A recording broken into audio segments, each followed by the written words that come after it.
Hello and welcome to Ridge Racer 7. Oh my god, I haven't played this game in forever. Like, Ridge Racer. actually no, that's not true. I have played this a bit. I played this a bit off stream, so we're not entirely at the beginning. Unless can we do that real quickly actually? Can I wipe my save from here? Good question, actually. Can I do that? No, because this takes me back to the menu. Okay, yeah, no. It's Ridge Racer! Like I said, though, I have been playing this a little bit, and you can kind of tell I have a little bit of, like, fame points. I'm 1.8% through the Ridge State Grand Prix. So I've basically barely played this at all, but I have played it a bit. It's not like it's a new game, though, so it's not like it's a huge deal. But let me see. Back real quickly. Let's see. What do we have right now, car-wise? We have the Aj Prophetie, the Danver Bayonet, both of which are the rank 4 versions. We could also get the Abel. Oh, we have the Fiera as well. So we have the Fiera, the Prophetie, and the Bayonet, all of which are the rank 4 versions. Just to show you, like, this is. Then we go here, decals. What? Oh no, not decals. Paint. Paint's what I want to look at. Body design. I want to see what our options are actually, because they really lean into this being a Namco game with all of the decals. So let's see. Warpman, Navue, Fozon, Baraduk. No, none of these are that good. Namco 765. It's gotta be okay. So if y'all don't understand the significance of 765, let me explain that real quickly. 765 is a Goroawase. It's a Goroawase. What that means is if you actually say out the numbers Nana, Muts. Is it Mu or Mutsu? No, Mutsu is like Nanatsu.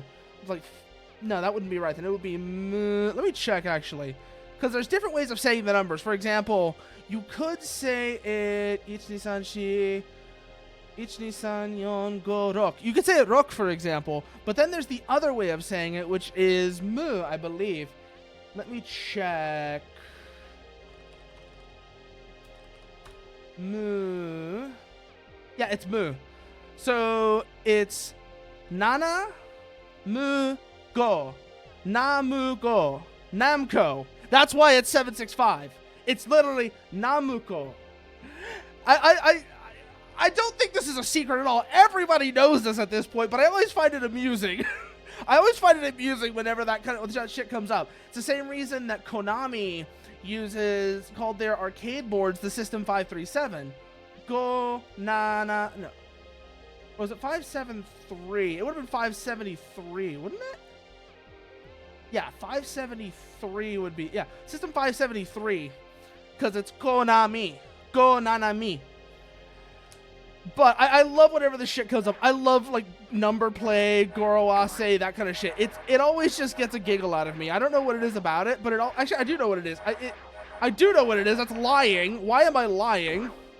But yeah, here, like you see, this is the rank 3 version of the Fiera. When we get to the rank 2 and rank 1 versions of the Fiera, though, that's when things are going to get interesting. Because this is when the performance goes through the roof. Yeah, Japanese puns are fun. You're not wrong about that, Tar. They are legitimately quite amusing. Like, once you start recognizing these things, once you start noticing these things, they become quite fun. Let's see. Oh, do I have a manufacturer's trial? No, I don't. I've done all of the ones that are available right now, so back into RSGP we go. Laketop Parkway, Shadow Caves, Industrial Drive. Now we got a question to ask ourselves. Do we want the Fiera, the Prophetie, or the Bayonet? And I'm honestly thinking we go with the Bayonet.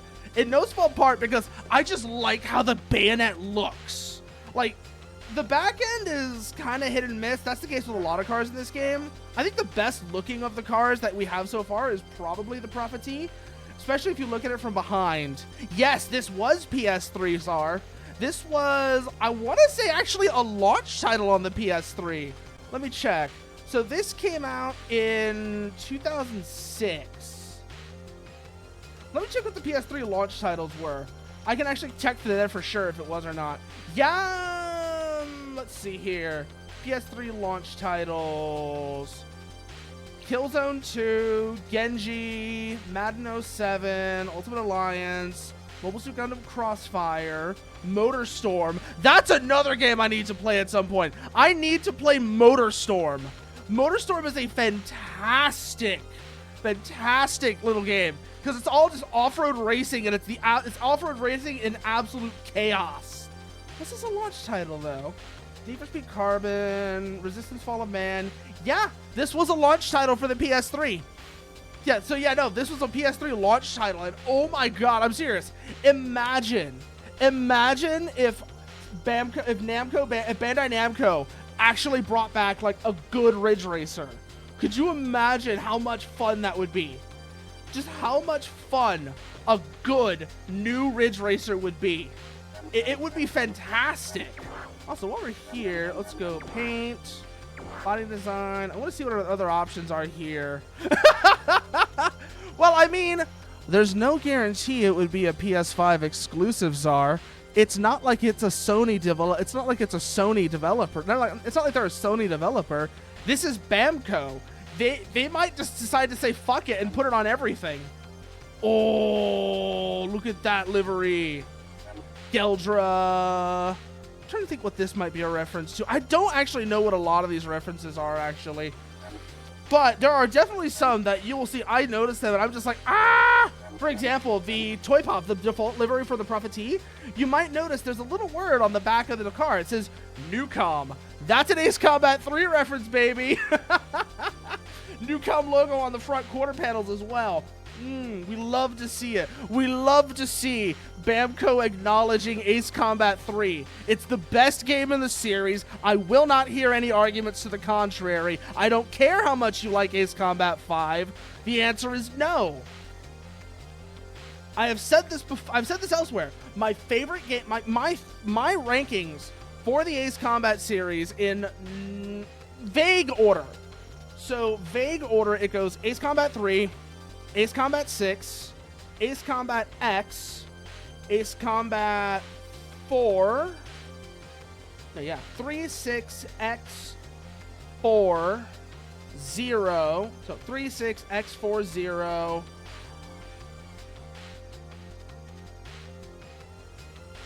I want to say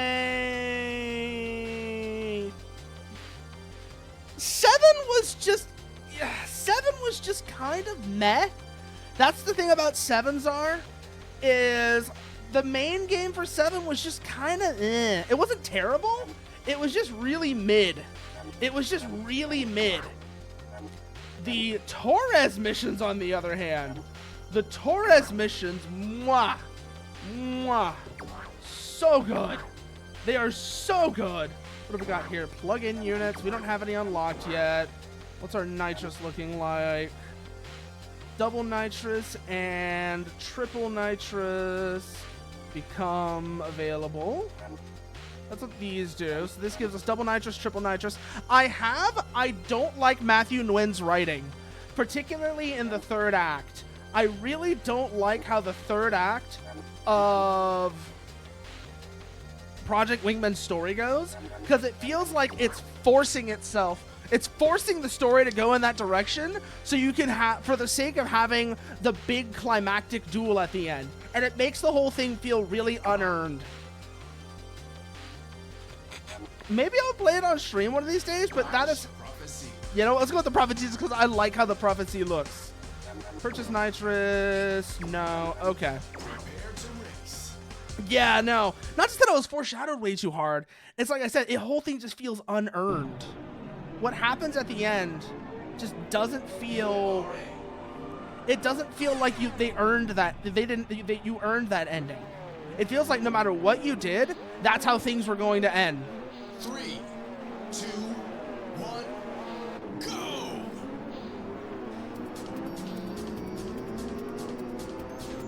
Stay behind him. Okay, let's go. Is that how that works? I'm trying to remember how actually the drifting works in this game, because it's been a while since I played it. It's very arcade, I'll just put it that way. especially compared to like RRT4. That's how we do it. Oh, that's what I was looking for. Come on, get in that slipstream. Get in that slipstream. Tough battle. Get behind him. Coming in on him. They're going to take this corner hard. All right. Ooh, trail braking. Got us through. Perfect. Watch our line. Watch our line. We're in second. Don't lose it. Don't lose it. Don't lose it. Counter steer, out of the turn, out of the drift. Nitrous ready. And hit the nitrous. Hold on his ass, hold on his ass. Bye! Oh, we're in the grass, we're in the grass, we're in the grass. Downshift, downshift, downshift, downshift. Oh, that grass is fucking me so hard right now. Ugh. So it's not even that it was foreshadowed, but yeah, it's not even that it was foreshadowed too hard, Tsar. It's that it was forced. That ending is forced on you no matter what you do. You are not allowed to succeed because succeeding would mean you don't have the big the big climactic duel at the end.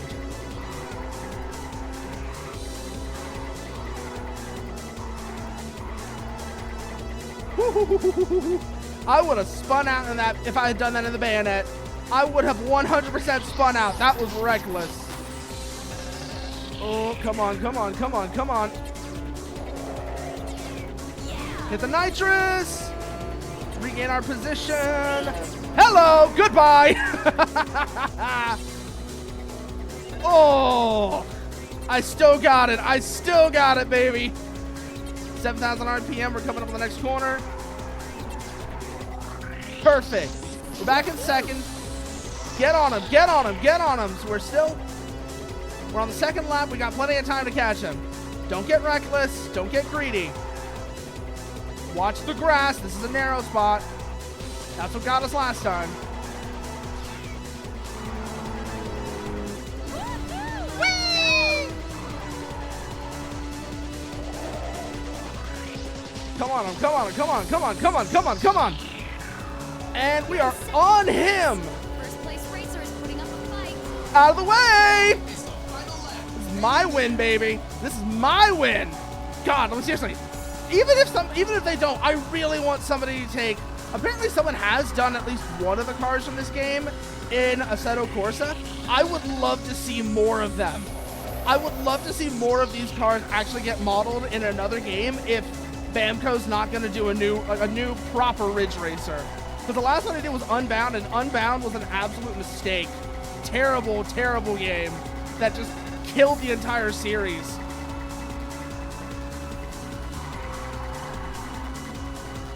Come on, baby. Come on, come on.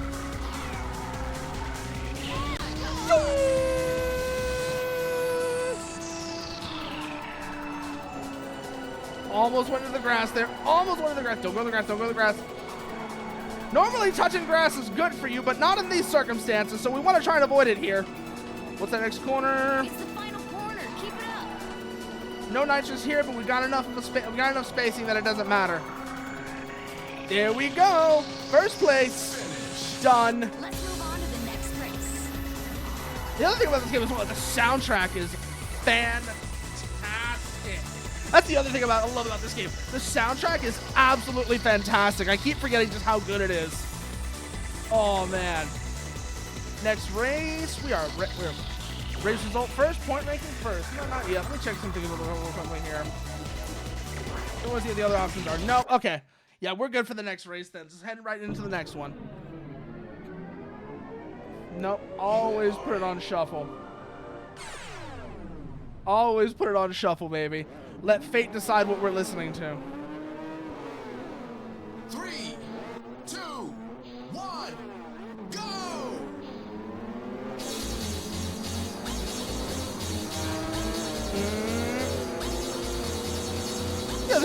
That's the thing I really love about this game. That's one of the other things I love about Ridge Racer. It's just the feel of it, because I love racing. I love sim racing as well, but I love that Ridge Racer is just one of those games that just goes wild with it. It's not like, oh, it's not like a turn your brain off and you can't like think about it sort of game, but it's the kind of game where you don't have to be thinking about you have to not really you have to think in a very different set of rules.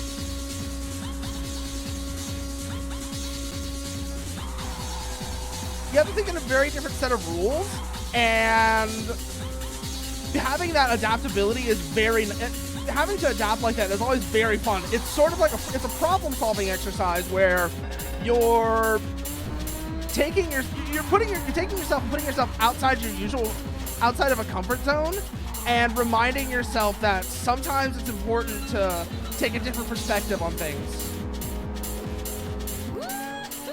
And that's why, like I said, for like racing games, I try to look at a wide view, take a wide view of them, and not just like get caught up in one kind of racing game, because I know that'll absolutely hurt you, and means that you get stuck in a certain line of thought.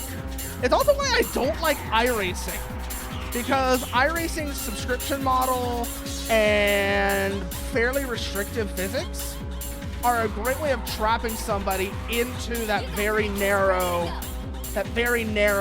sim racing mindset, especially the subscription model, where you have to pay for individual events and do that kind of shit.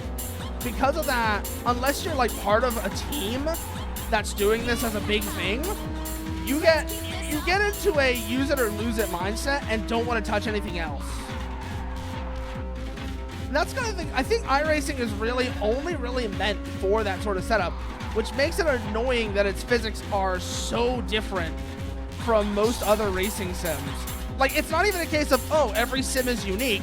There's almost every other sim which have their own quirks and such, and then there's iRacing, which is way off in another corner doing its version of realistic racing, which is, I mean, you can make the argument they're still actually trying really hard to maintain realism, but there are some very unusual traits about it that make me wonder sometimes, particularly how iRacing treats oversteer. That's one of the biggest things that makes iRacing just feel like an oddity compared to other racing sims. You can't really rotate cars in iRacing, except on dirt for some reason. Dirt racing, you can rotate the shit out of whatever you're driving. And it's actually really well modeled, but on tarmac? Yeah, no, rotation, forget it. Oversteer? How dare you? And it's kind of ridiculous. It's the kind of thing that there's somebody who has a real stick up their ass about how a serious racer should drive. And so they're gonna force you to drive that way. You're almost at the finish line. Oh, and that's the next win. We're only in the early rounds, so it's not like we're gonna run into too much trouble here. So yeah, no, first place. We're gonna see a lot of these wins until we start getting later on into it, because that's when the difficulty really starts going up. So let's appreciate these easy early races, why don't we? Because they ain't gonna last. I mean, yes. Why is the default? Okay, I actually am kind of glad the default is no, because it means you actually like sit there for a second. You're like, do I really want to do this? You know, we're just gonna shuffle manually this time and see what we get into.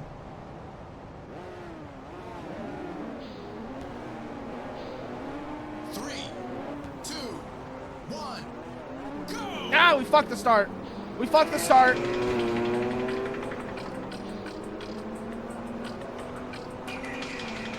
Good luck. Come on, we can recover from this. It's not that big of a deal. We're already in 5th. We're good. Oh my god, this is that track from Type 4.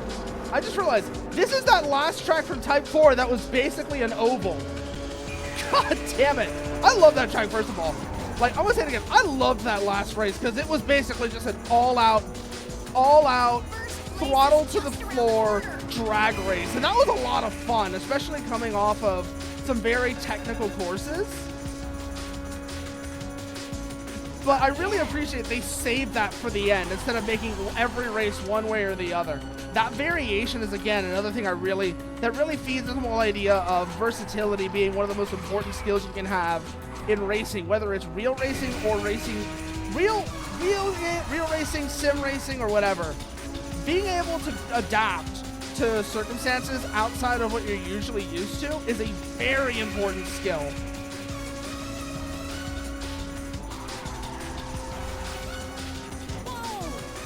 touch the wall there. That was not ideal.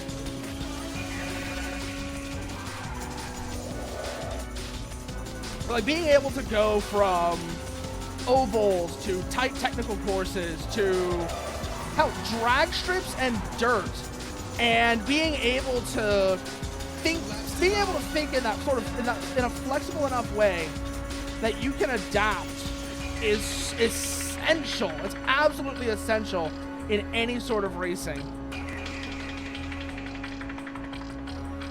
It's why at some point, again, like I said, it's one of the reasons why iRacing should be one of the best racing sims out there, but because of some other things it does, it just doesn't live up to the hype. It doesn't live up to its potential, and it bothers the shit out of me because of that.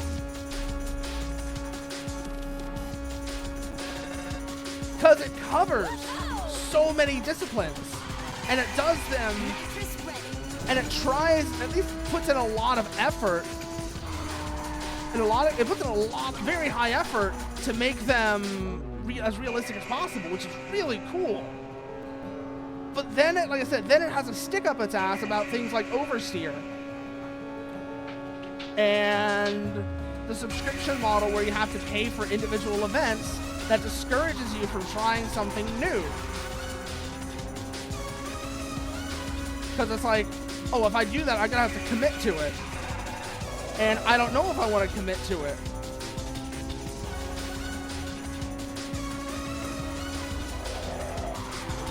And maybe there's more to iRacing's model than I'm actually remembering. And it has, for example, introductory events that you don't have to pay for individually and are just included in the overall iRacing subscription, which would actually be really nice if it does, because that would make the basic subscription like a sampler of different racing disciplines to help you see what you like, as well as if you want to try something new, you don't have a huge commitment involved in doing so.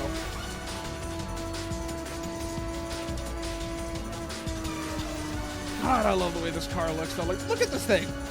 Look at it. It's such a good design, especially the way the taillights are actually like are nestled under the rear wing like that, the rear spoiler like that. Because that's not really a wing, it's a spoiler.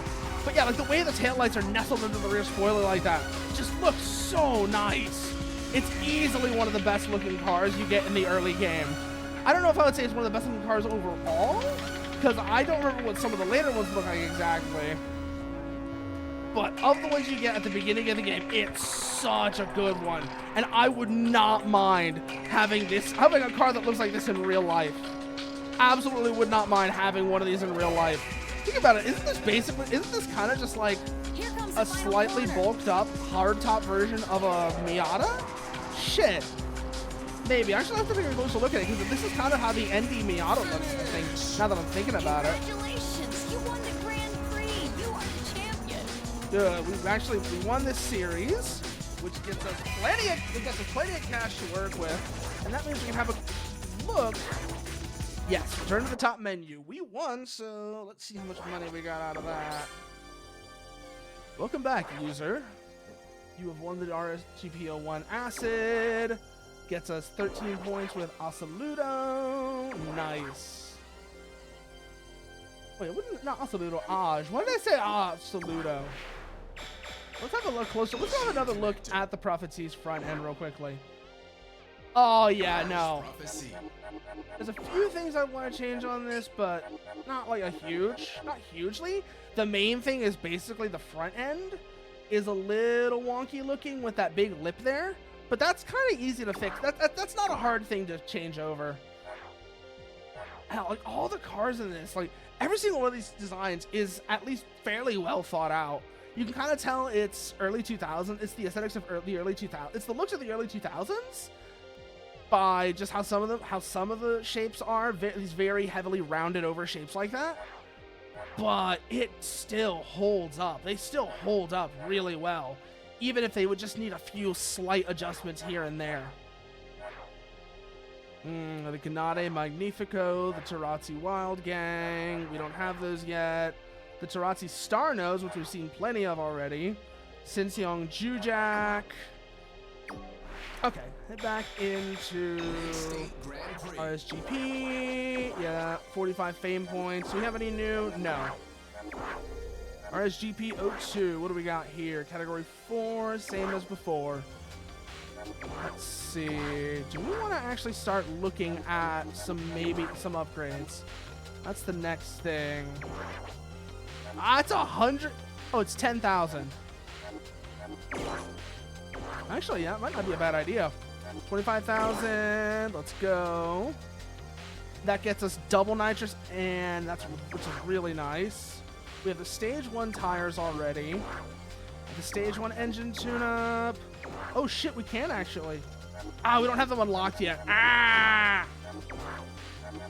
Damn. I was kind of hoping we'd be able to do that. What about wheels? Do we have any of these unlocked yet? No, we don't. But at least we know where to look for things now when we actually start wanting to change them around. Oh, that jitter on the screen tearing is bothering the shit out of me. Like, you can see it when the nose comes around. Have a look at the Bakutatsu. The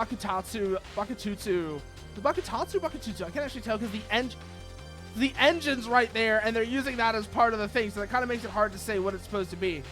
I think it's supposed to be Bakutatsu, though? Or is it Bakutatsu? I think it's Bakutatsu, yeah. Let's say it's Bakutatsu. And you can actually see when the nose of the car comes around, you get this really bad screen tear jitter with it that is kind of driving me nuts. Anyways, that's done. We don't have any of those. What about paint? Body color. Ooh. Oh, we can change this. Question, of course, is, do we want to? And if so, what do we want to change it? I found what we want to change it to. Oh no, even better, there's sliders. Hell yeah. Hell yeah, sliders.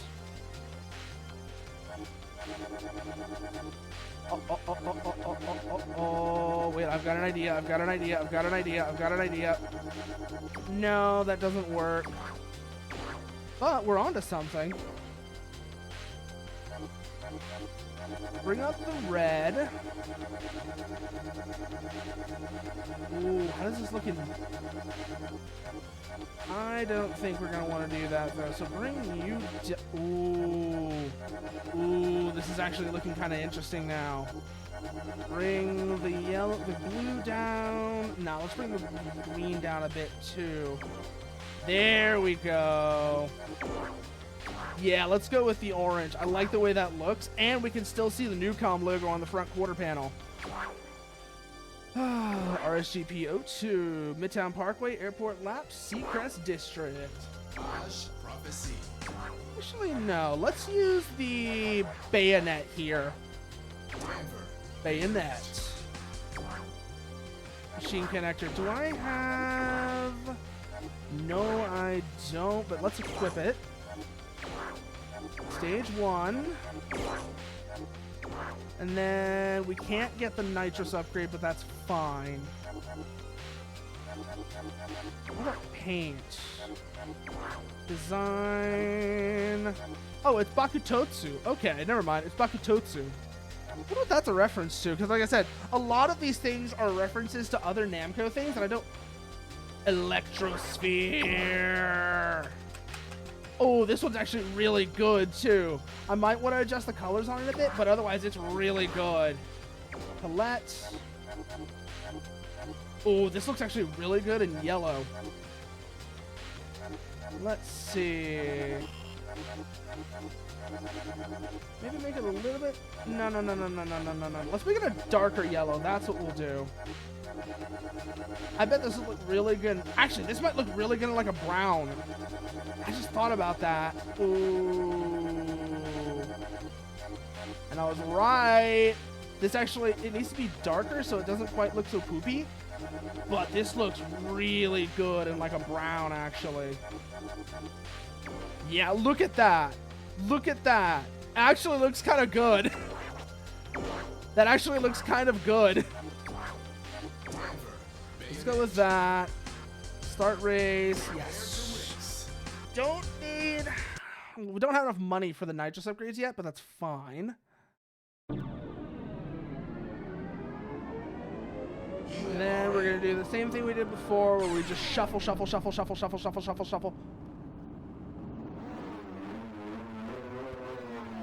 And then we hold it. 1, go! Ah, we fucked it up again. I really need to get better at that.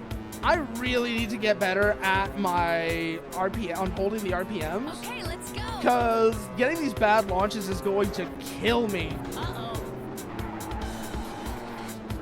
Slipstreaming. Oh. We still got it.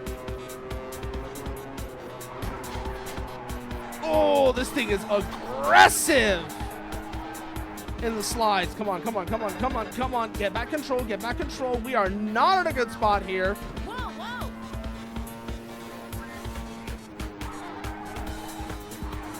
Hold it. Come on. We really need to start making up for that bad start and that first corner.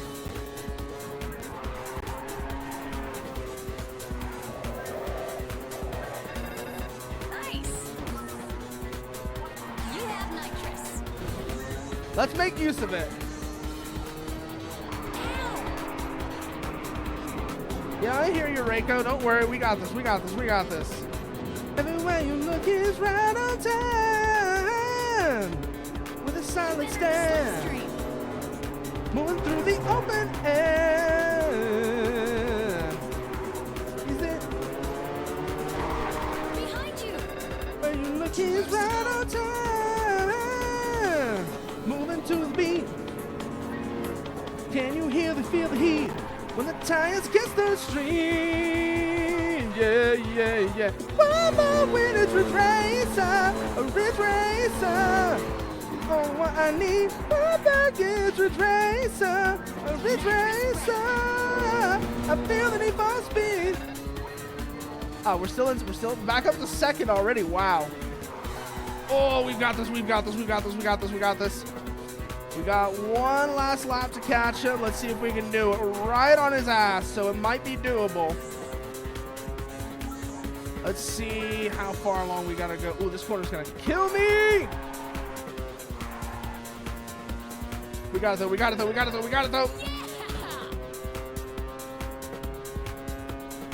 Pull up on him.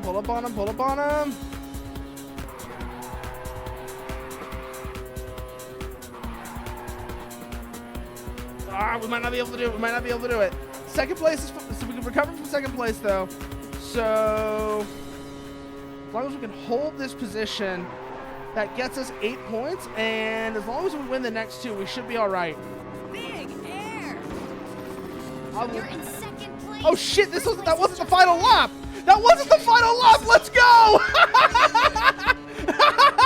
You're mine now, motherfucker.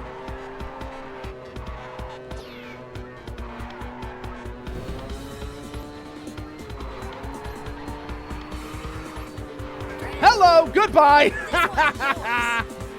Ooh, I thought that was the end of the race. No, we still had another lap to go. Oh, that is so lucky. I will take that, though.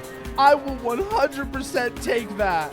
Because like I said, I know it's going to get, I know how much hard, I vaguely remember how much harder this game gets as you progress through. These first races are kind of just getting you into things, and once you actually understand how it works, that's when it starts cranking up the bullshit.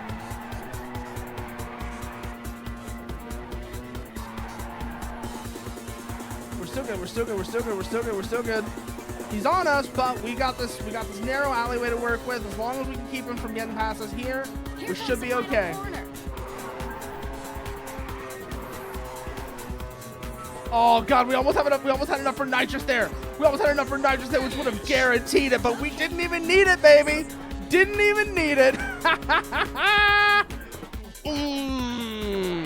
That felt fantastic already. Next race.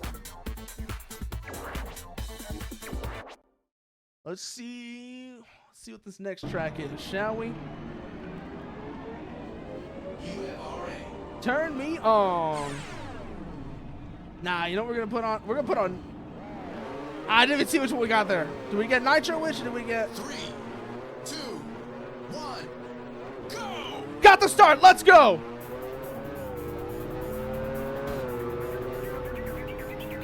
Oh my god, that feels so good when you actually get the start. That feels so nice when you actually get the start right. Round the outside, round the outside, round the outside. Oh, I remember this track now. I remember this track now. Oh, shit. Ooh, that could have been bad. That could have been bad. That could have been bad. That could have been so bad. We managed to save it, though. Managed to save it, but oh my god, if we had fucked that up, that would have killed me. I heard someone back there just pop nitrous. We almost got some. A little bit slower on the uptake there, but here we go. Perfect place to use it, too. Short straight into a fast corner. This is the perfect place to use this shit. Let's see what we got here coming up is another big open corner. Get a big drift here. Just like that, yeah. Also, I really love how it's not just the angle that matters with drifts in this game, it's also speed. So you have to manage that balancing act of drift of the speed versus angle to maximize your nitrous charge. That really, really adds a nice element of depth to the drift, because a lot of games really seem to care only about one or the other, and it makes it very cheesable. Because you can either do these like super tiny high-speed drifts, basically these little micro drifts, or you can get away with going like 5 miles an hour, but because you're sideways, it doesn't matter. Oh, that was pretty right there is what that was. A little bit of rotation to get ourselves around that corner quickly. Keep an eye on him behind us, though. We've still got pretty good spacing, and it doesn't seem like he's got nitrous, so we don't have much to worry about. There we go. I was kind of hoping to put on Nitro Witch, but this is actually a pretty good song, too. This song kind of fucks, too. I won't lie. There we go. And seriously, though, like, this car looks surprisingly good in brown. I am actually impressed by how good this car looks in brown.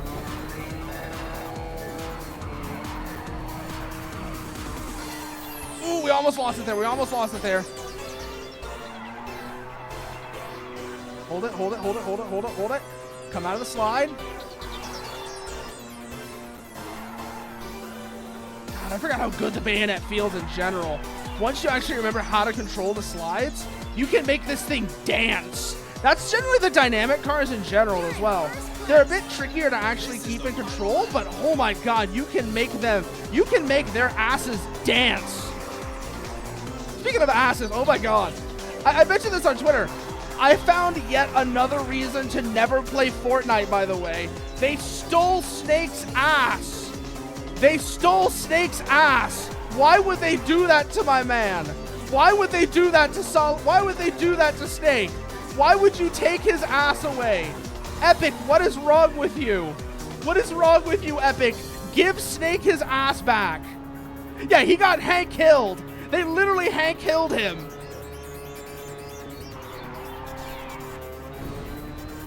Grimmy, also, God, the fact that I'm talking about Snake's ass, Grimmy has poisoned me.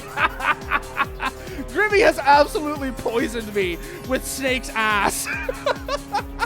And not just Snake's ass, but also the dynamic between Snake and Otacon, where you have somebody who's like really good in a fight and doesn't crack under stress, and somebody who has like really good skills but is super jumpy and timid. And I love that dynamic so much. It's such a good dynamic. Like, even if you put the shipping aside, it's just a good character dynamic in general. It's the final corner. Keep it up. It's a good character dynamic. And now that I'm actually noticing it more, I really appreciate it. You finished first. 10 points award. Bye. Yeah, no, y'all keep speeding on. I'm ready to stop. I won that race.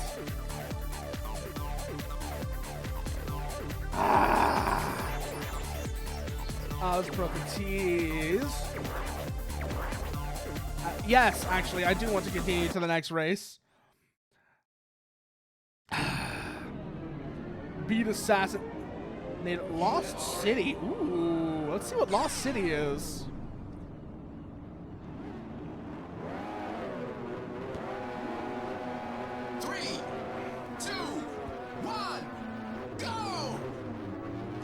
Oh, that was a bad shift. That was a bad shift.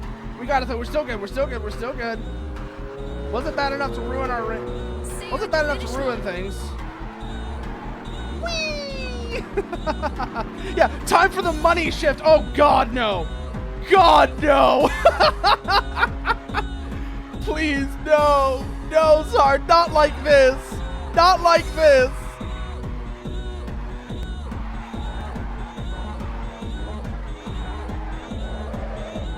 God, speaking of money shifts, oh God, I was listening to, I forget, somebody I was recently tuned in, somebody I was recently cued into, I think his name is Caleb Hammer. The guy's a financial advisor, and he was talking to he was talking to this one guy who did the dumbest shit, absolute dumbest shit. Basically, this guy didn't want to change tires. And he used that as didn't want to change the tires on his car. So he uses that as an excuse to take out like a $40,000 to $50,000 loan on a new car. Like, that is dead ass the excuse he used to justify. Because that's the thing. It's not like, oh, he didn't actually want to deal with the cost of changing tires. He wanted an excuse to go and take out like a $50,000 loan on a new car.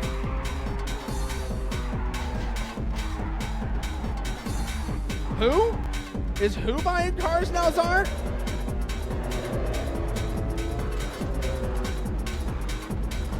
Ah, shit.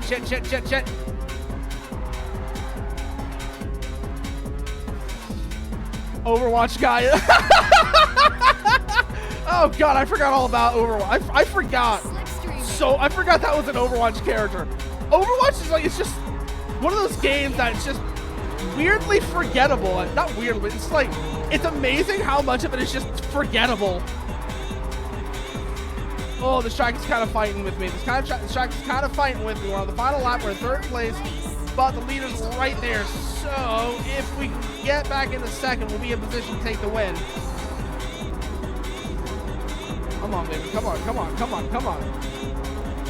Like that. Like this. This isn't what I wanted to be. I never thought that what I said would have you running from me. Like this. This isn't what I wanted to be. I never thought that what I said would have you running from me. Like this. Yo! I wanna be pushed aside, so let me go. Oh, that could have been way worse. Alright, we're in fourth. Come on. We might not be able to win this one, but I at least want to take second. Goodbye! Oh, we're back in the final corner. Death metal is one of the things I kind of was into death metal in high school, but it never stuck with me for whatever reason. Like, I respect the work of, I really love, actually no, it's not entirely true. I like a specific kind of death metal. So for me, it's the vocals. The vocals are what really kill me on death metal. Like death metal guitars, death metal drums, fucking love that shit. Fucking love how much, like, just all the technical work that goes into the guitars and the drums and all that shit. Just death metal vocals kill me. Death metal vocals absolutely kill me because I'm big on contrast. I'm big on contrast, where if you have those sort of like scream or like growl vocals, I want them contrasted against cleaner vocals rather than being the entire song. It's why, for example, I love Ada Rook. It's why I love Ada Rook, because that's what she does. She straight up has that contrast in a lot of her music, where you'll hear For example, actually, I know the perfect song to talk about for this. If you listen to Gravity Weapon, I think that's the one I'm thinking of. No, Gravity Weapon is good, but it's not the one I'm thinking of. Am I thinking of 9 Nines in a Dream? Yes, I'm thinking of 9 Nines. No. That's Vanished Doom. Vanished Doom is good. Actually, yeah, Vanished Doom is the one I'm thinking of. You know, because on one hand you've got the harsh like scream to it, right? You got the harsh scream, especially at the beginning of the song. The obfuscation is deliberate. That shit right there. But then you have the contrast with the hook of just, you know, when it all becomes just another memory, where you see all the death around, trying to redeem yourself and violence vanish, perish evermore. The language of the angels corrupts so absolutely. The thirst for purity will kill you somewhere. Another girl dies alone, murdered by committee of angels. And then it comes back around. It comes back around, and then you go back into like the really harsh scream vocals, and that contrast is just, mwah. It's so good. It's such a good contrast, and she does this throughout the entire.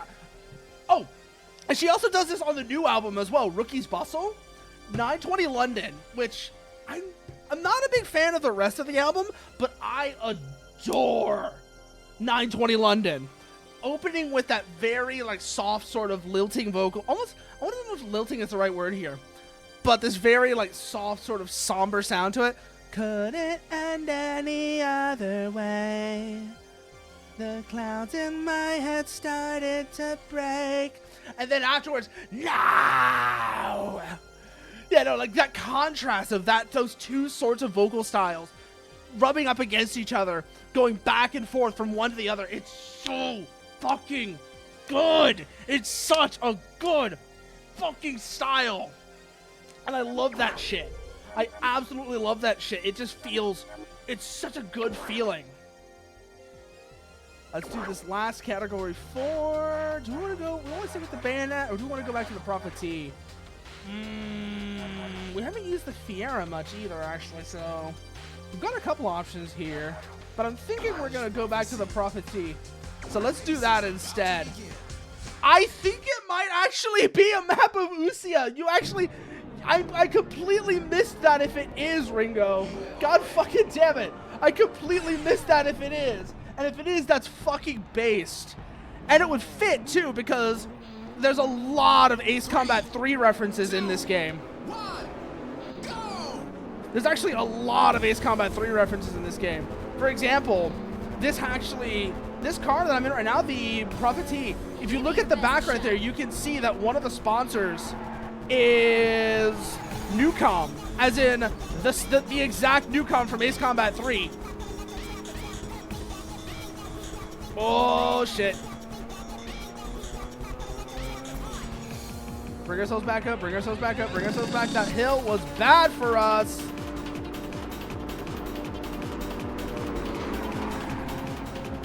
On standby. Got one nitrous, let's see if we can't double up.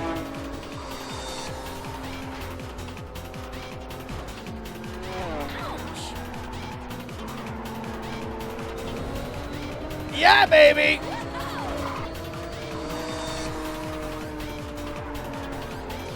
Ooh, we got the big charge there. Let's go. Let's go. What?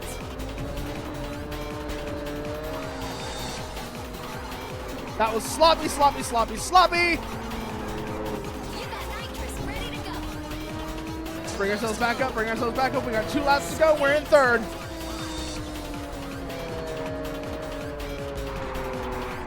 Yeah, Aj is the grippy car maker. Aj is the grippy car maker, Ringo. The reason I like using them, though, is not so much because of how the handling is, because I love going back and forth between this and the Danver Bayonet, which is the car that slides everywhere. But I just love the way this car looks. like, if you made some adjustments to the front end, I would be totally happy having a car. I would love to have a car that looks this good in real life.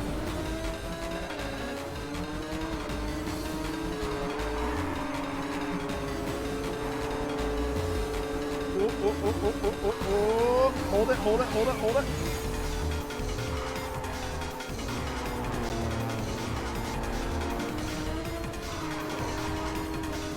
There we go.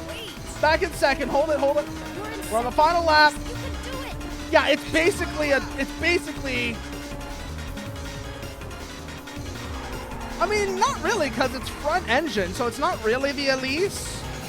It's more like an ND Miata, or what I imagine a new Toyota Celica would look like. That's really what this thing is. This is kind of what I imagine, except for the front end, kind of what I imagine a new Toyota Celica would look like. This guy to take the lead.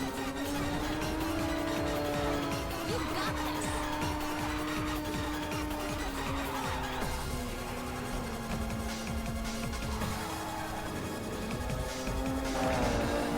No, you don't. Not that easy.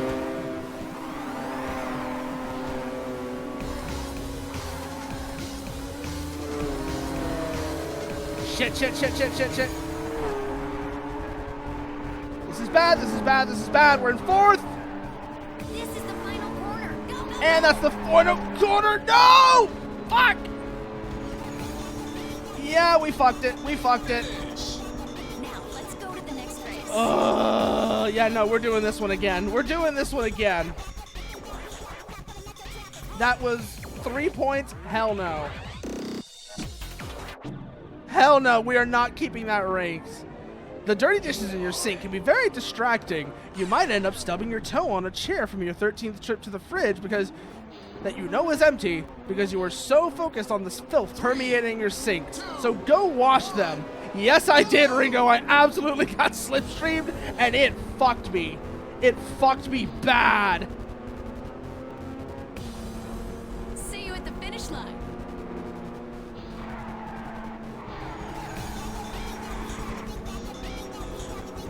Back into fourth. We can hold that slipstream. Hold that slipstream. Side. Now it's all downhill from here, baby. Oh shit, early lead, let's go. Early lead, let's fucking rock. Nice.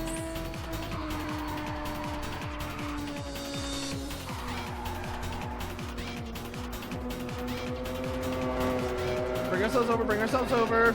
Nice. Hold the slide, hold the slide, hold the slide. This is a left-hander coming up. Double apex. Sweet.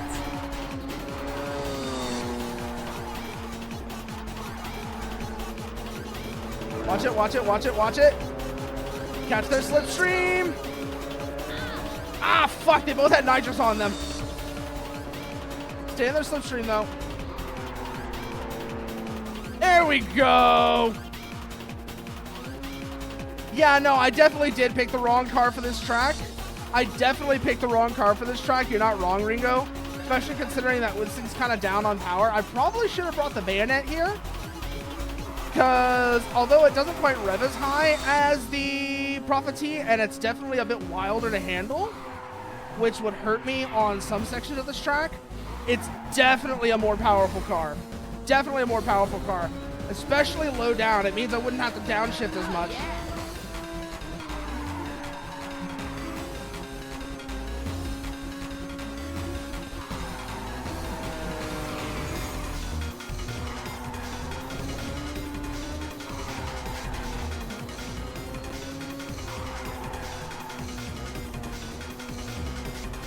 Come on, don't let them do that same shit to you again. You're in second place. Can't let them do that same shit to me again. That was just terrible. This is the final lap.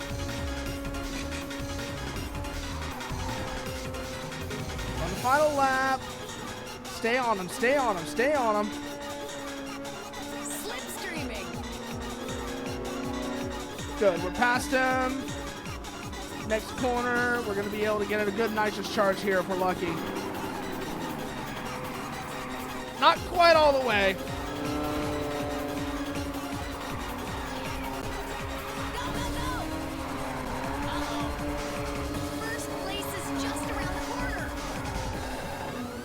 but we're in a slide.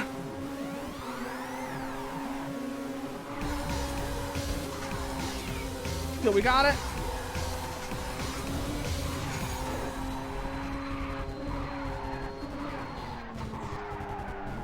It's the final corner. Keep it up. Sloppy, sloppy, sloppy! Fuck!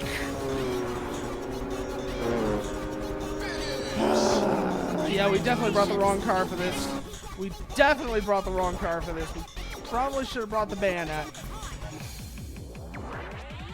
Yes, end race. Let's do this again, but with the bayonet. The bayonet's definitely got more grunt to it, and that'll help. Where is the bayonet? There it is. Let's also have some look, see if there's any other work we can do on this thing right now. That's good. We've got enough for the nitrous upgrades. So let's do these real quickly. Good. That'll give us, this should be hopefully something that's got more grunt to it, and it'll be able to handle that hill better. Also, its more dynamic slide should put us in a pretty good spot. Actually, its more dynamic drift behavior should put us in a good spot to use these corners to our advantage. 2, 1, go! And you can see the difference already. It's just how this thing is accelerating. And we're already in top gear. This thing only has a 4-speed transmission, and that's a huge advantage here.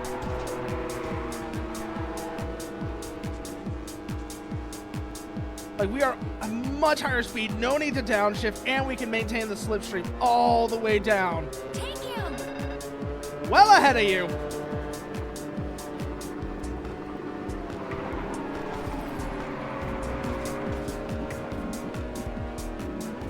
Hey.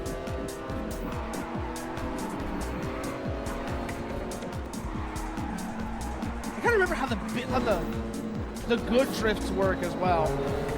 That's a big thing I gotta remember here is how those work, because I know that's a thing you can do. I just don't remember how.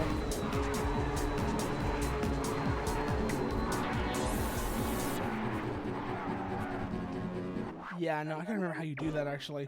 There's a trick to it. There's a trick to that drifting, and I can't remember how it works. There's a trick to that sort of drift that you can do in Ridge Racer 7. I'm trying to remember what it actually is.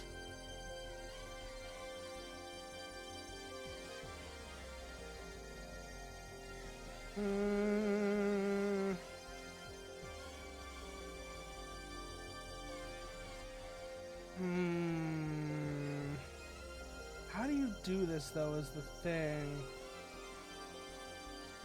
How do you do this again? That's the thing. That was it.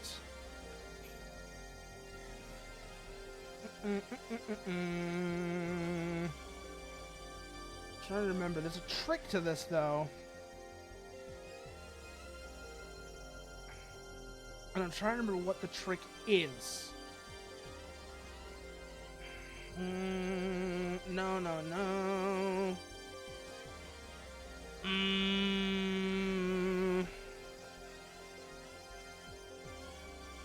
There's a trick to it, and I'm trying to remember what the trick is. Did the game crash? Did the game crash? I think the game crashed. I think the game crashed. Give me a second. Give me a second. It does this sometimes. It's quite annoying when it does. So let me just restart the game.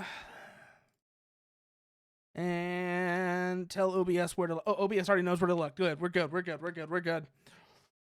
4, 3, 2, 1. Oh my god. I was tabbed out looking at how you actually get the good drift. Because like I said, there's a trick to it, and I don't remember what the trick is. And that's the thing.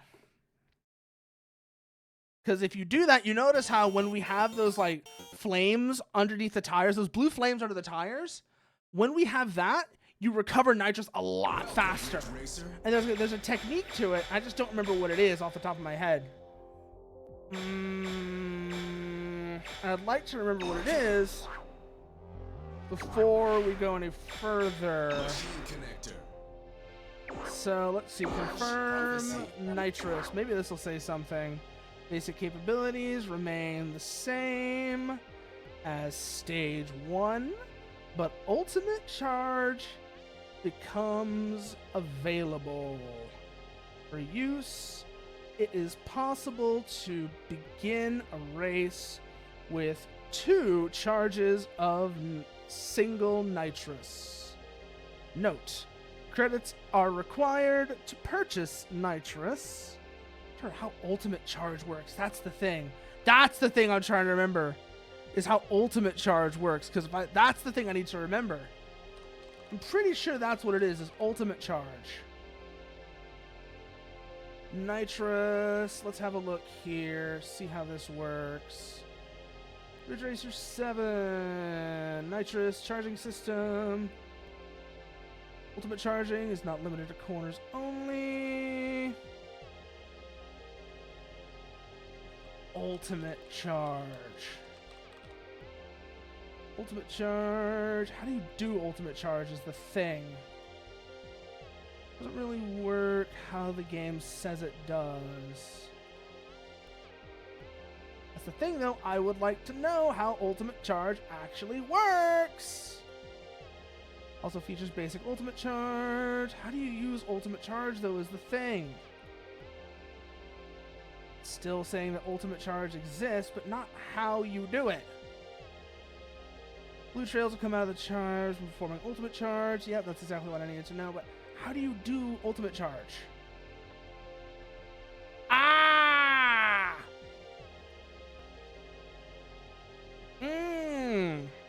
So you want the nitrous to end right as you're going into a corner.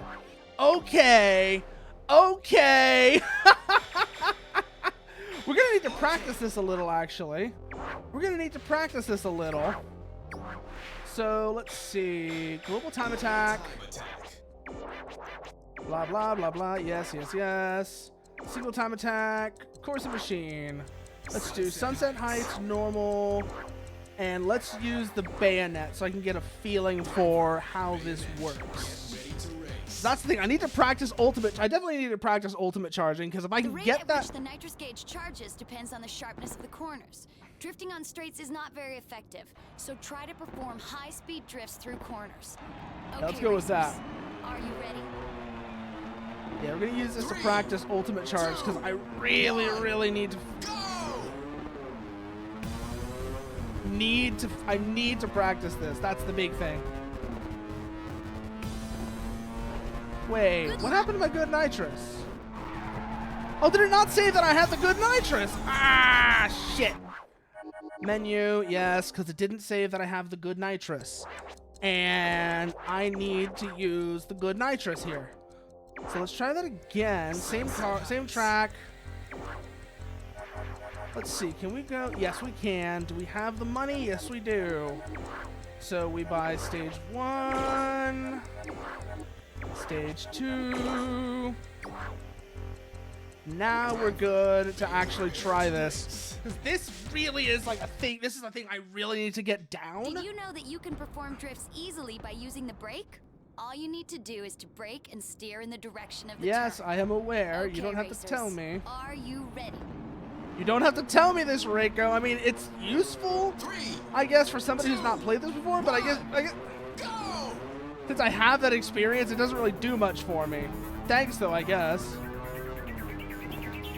That's the thing I was trying to remember. I was like, how do you do ultimate Give it your charging? best shot. Well, now I actually remember how ultimate charging works. Kind of? I can actually start trying it, and this is actually the perfect track to do it on, too, because this is the one we were just on, where we were seeing opponents actually using ultimate charge.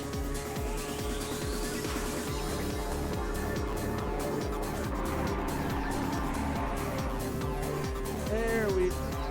Don't freeze. Oh, for fuck's sake! The game froze again. Why are you like this? Why are you like this? Why are you freezing? Why are you crashing? Damn it. Ugh. You know what? I don't like updating this thing, but let's try and see if an update fixes it.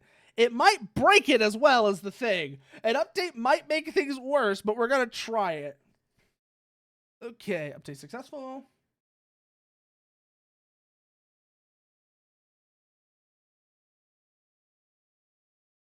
And let's see if that fixes it or makes it worse. We're about to find out, that's for sure. This is either going to fix things or it's going to make them worse. Either way, we are committed. So let's see what happens, shall we?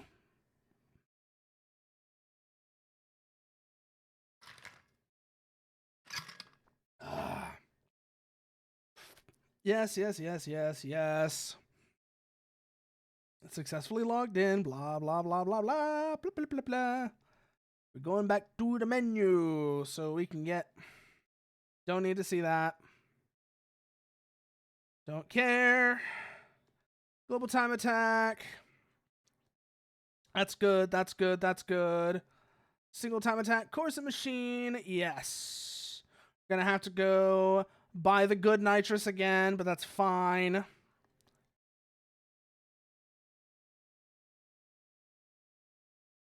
Oh shit, we don't actually need to buy the stage 1 nitrous, just buy the stage 2. Okay, just skip straight ahead. That works for me. That absolutely works for me. Can't get any of those yet. Okay. Confirm. And let's see if we can't get control of this thing now.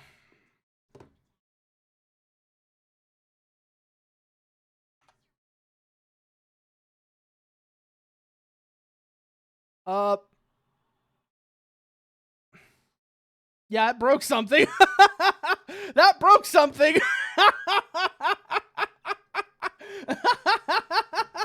That absolutely broke something. I don't know what it broke, but that is not how things are supposed to look. That is definitely not how things are supposed to look. Let's see if maybe that's just global time attack. If it is, then we're fine. If that's just how the game is now, we're fucked. Okay, yep, something is broken. Something is very broken now. I don't know what it is, but something is very broken now. Let's save for now, because obviously this is not working. We're going to have to change plans. Let's see what else we got, though. Let's see what else we got we can do. Ooh. That's annoying, though. That's annoying that just one update breaks everything. That one update and it all just stops working. Oh, God. That's terrible. That's absolutely terrible. What else can we do, though?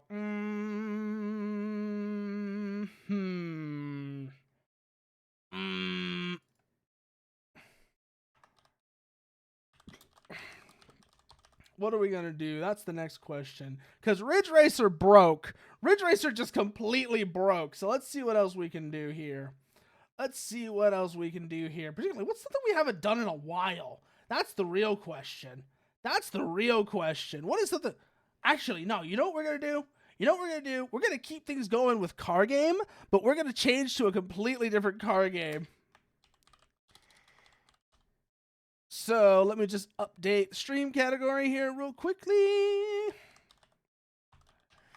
Because I actually been wanting to play Snowrunner again for a while now. I have been wanting to play Snowrunner for a while. Because I really enjoyed it back at the end of last year.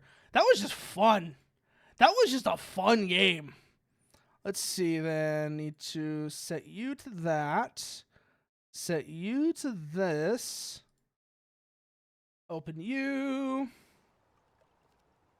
Get that running. Continue.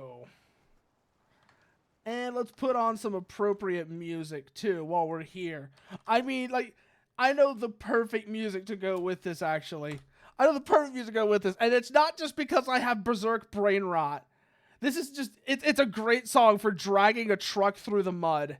And you'll see exactly what I mean.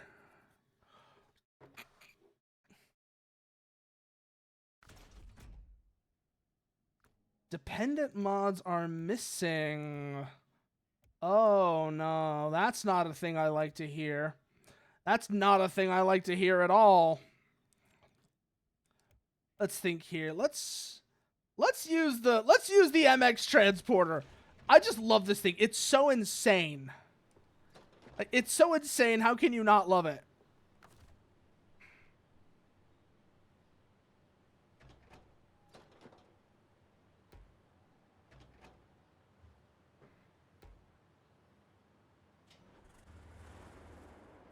What's the button actually? There we go. I was like, what's the button to actually like turn on the headlights? That's what I was trying to remember. Da-da. Hello there, Tetsu. Yeah, we were playing Ridge Racer, but then Ridge Racer decided it was going to break. So we couldn't keep playing Ridge Racer, unfortunately. I don't know why it broke, but it just completely broke. Like gray screens. The screen was completely gray once we left the garage. So yeah, I decided we were gonna switch over to something that doesn't crash. And that's the other thing, it was crashing constantly. So I decided, yeah, let's go to something that doesn't break every 5 minutes. We're in Alaska, aren't we? Yeah, we're in Alaska. Let's have a look here. What can we do? What can we do here? DeGray Man? I hate that. I hate that so much.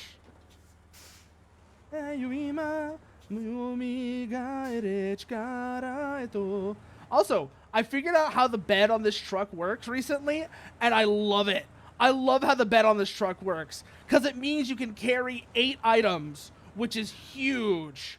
Being able to carry 8 items is absolutely huge, unless you just bullshit some of the tasks, because you can gather everything up in one trip and just deliver it as you go. It's so good. Am I heading the right way? That's the service hub. Let's have a look here. Contracts, tasks. That's a no. We don't want to do that one. What's this stuck in the mountains? Is that a contract? No, that's a task. Okay. So let's head over towards that, actually. That would be this way, this way, this way, this way, through here. And that'll get us over. Hopefully that little side road is wide enough we can get this beast through. Seriously, this thing is insane and I love it. And this is not like a made-up vehicle or anything as well. They actually built this monster, and that's my favorite part. That's my favorite part, is they actually built this monster. It's basically a transporter. So they didn't actually put this bed on it. I think this is a kind of a made-up thing. But they built this thing as a transporter for the MX ICBMs. The idea being this thing would drive around out in the desert between shelters and move the MX missile carrier between shelters throughout the day. Not throughout the day, but periodically it would go out, take an MX missile out of its shelter, take a MX missile carrier out of its shelter, put a dummy missile in place where it was, and then drive it up to another shelter, take out the dummy missile, and put the missile there. The whole idea was like a big shell game, and it was super clever, but also kind of ridiculous. It was ridiculous in both a great way and a not so great way. It was ridiculous in that it was this massive engineering achievement, but it was also ridiculous in the sense that it was completely unnecessary, even when it came to trying to make the number of missiles you would need to destroy the U.S. nuclear silos impractical. Because that was the entire goal of the racetrack program, by the way. It's how can we force the enemy to... Have you tried filling yours with missiles and using them to propel the truck? That would be funny. That would be funny, but no. Also, because the trailer for this thing that it's actually meant to use, the trailer for this thing breaks the physics in absolutely comical ways. It breaks the physics in absolutely comical ways, Tetsu. Like, you'll put the trailer on, and suddenly you're in the air because the trailer hit a small bump or something in the geometry, and decided it wanted to go flying. A group of scientists went into the mountains on an expedition, and they must have gotten trapped after the storm. There's a reward for anyone that can find and return them safely. Let's see. Here's their vehicle. Looks like, is it just the one? Yeah, it's just the one. Oh, it's up on a hill. We're gonna need a different vehicle for this. Okay. So let's go back and use you instead. You'll handle this job a lot better. Turn the headlights on, not stop the engine. Oh boy, I do that every once in a while. I forget what the buttons are, and I'll stop the engine instead of turning the headlights off and on, because I forgot what the actual button is. Oh shit.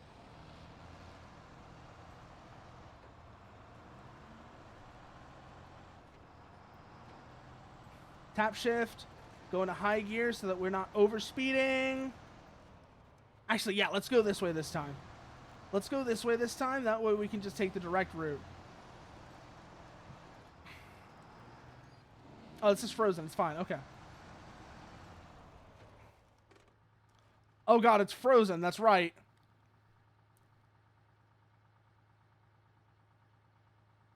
Seems like our route is just going to be... It's up through this. It's not that difficult. Hey there, Slap! How are you doing? Thanks for the raid. Wow. I know y'all were playing... I know y'all were playing Pow World. I saw you were playing Pow World with Witness and Kogasa, because Kogasa raided into you to join you on that. It's like, I know you were saying we should play that together. 8 hours of... Damn, Kogasa! Yeah, no, it's one of those games where I realized when I was watching people play it, it wasn't for me. Like, I'm not giving like grumbling about how it's like a terrible game or whatever. No, it's just, it wasn't for me. I didn't like the gameplay, because it's basically it's Ark. It's Ark, and I'm not a big fan of Ark.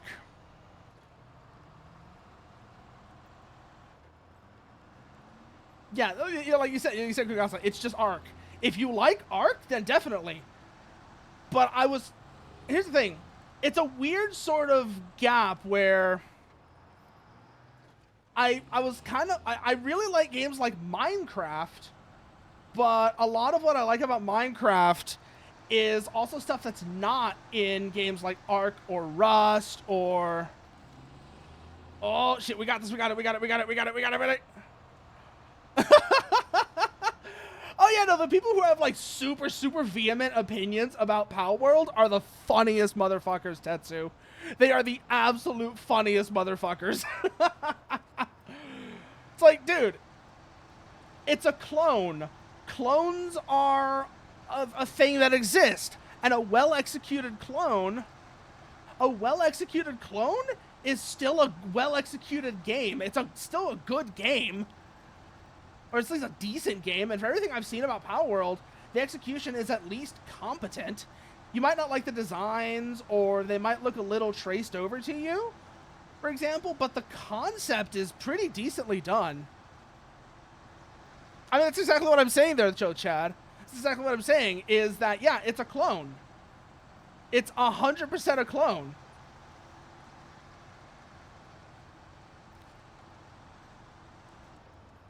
And that's the thing, I don't really like those people who are like, clones are killing the industry. Dude, clones are like, have been like half the industry since Doom. Clones have been half the industry since Doom. The difference is that clones are not inherently good or bad. It's all about how they're executed. All about execution. Like, how much effort did they put into making this clone? That's what matters, not whether or not it's a clone.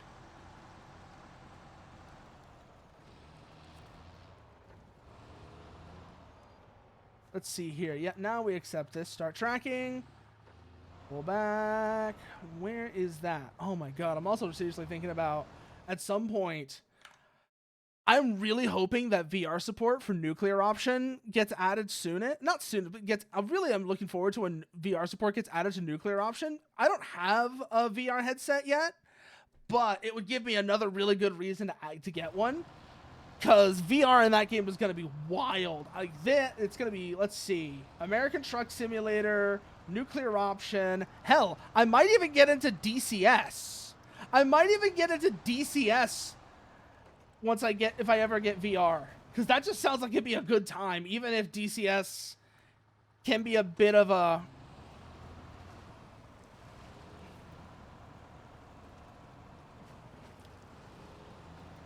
I mean, there's a lot of evidence that they didn't, is the thing, Tetsu. But let's put the AI thing aside, because it's not something you can have a decent, nuanced discussion about. Anytime anybody even mentions AI, you might as well have turned this whole conversation into a religious argument. That shit is a landmine. I don't care what your opinion of it is. That shit is a landmine. Like, it's not even the minefield. You have stepped on the actual landmine, which is way worse, because that means you're actually fucked. I did see I did hear about the interview. I didn't see it, but the interview was more saying like, "Oh, AI is kind of neat. Maybe we'll use this. Maybe we'll use this at some point." Which, I mean,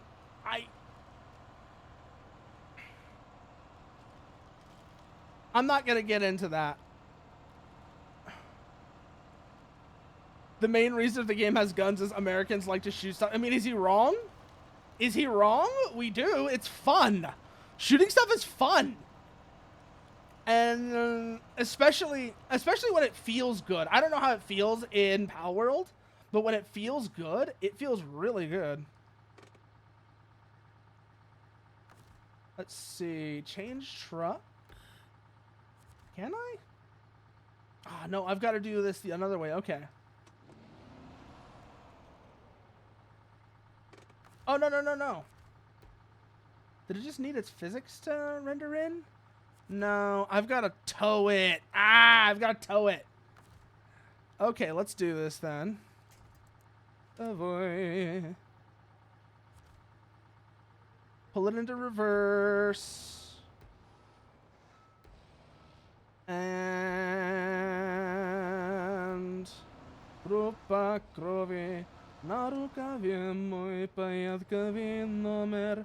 На рукаве, пожелай мне удачи в бою, пожелай мне не остаться в этой траве, не остаться в этой траве.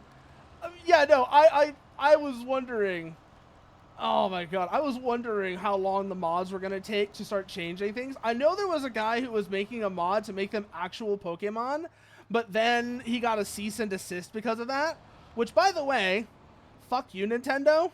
The guy was making no profit off of this. But also, to the guy who got the cease and desist, this is why you shut the fuck up. This is why you shut the fuck up. This is why you don't tell anybody about it until it's done.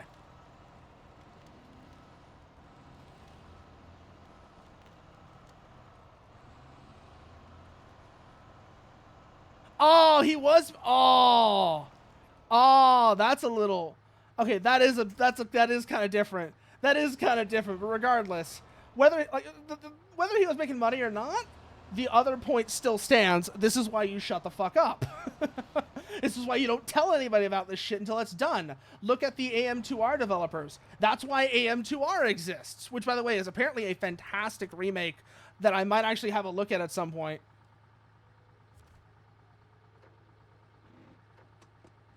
Like, AM2R is apparently supposed to be an amazing remake of Metroid 2.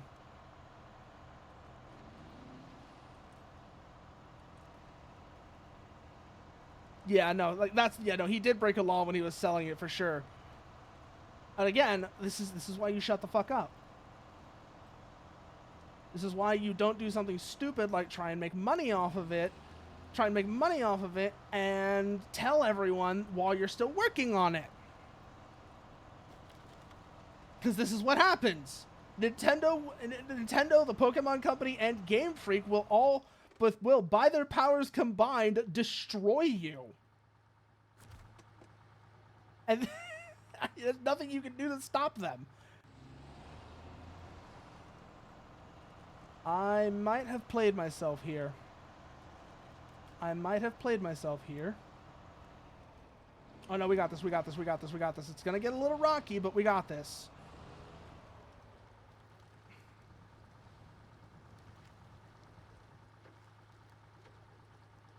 Ooh, that input lag. That input lag is bad. So let's plug it back in, see if that helps. Plug the controller back in, see if that helps or not, because that was bad input lag. Things get kind of rocky, but we're still good. Put her into low minus. That's what we needed there. Come on.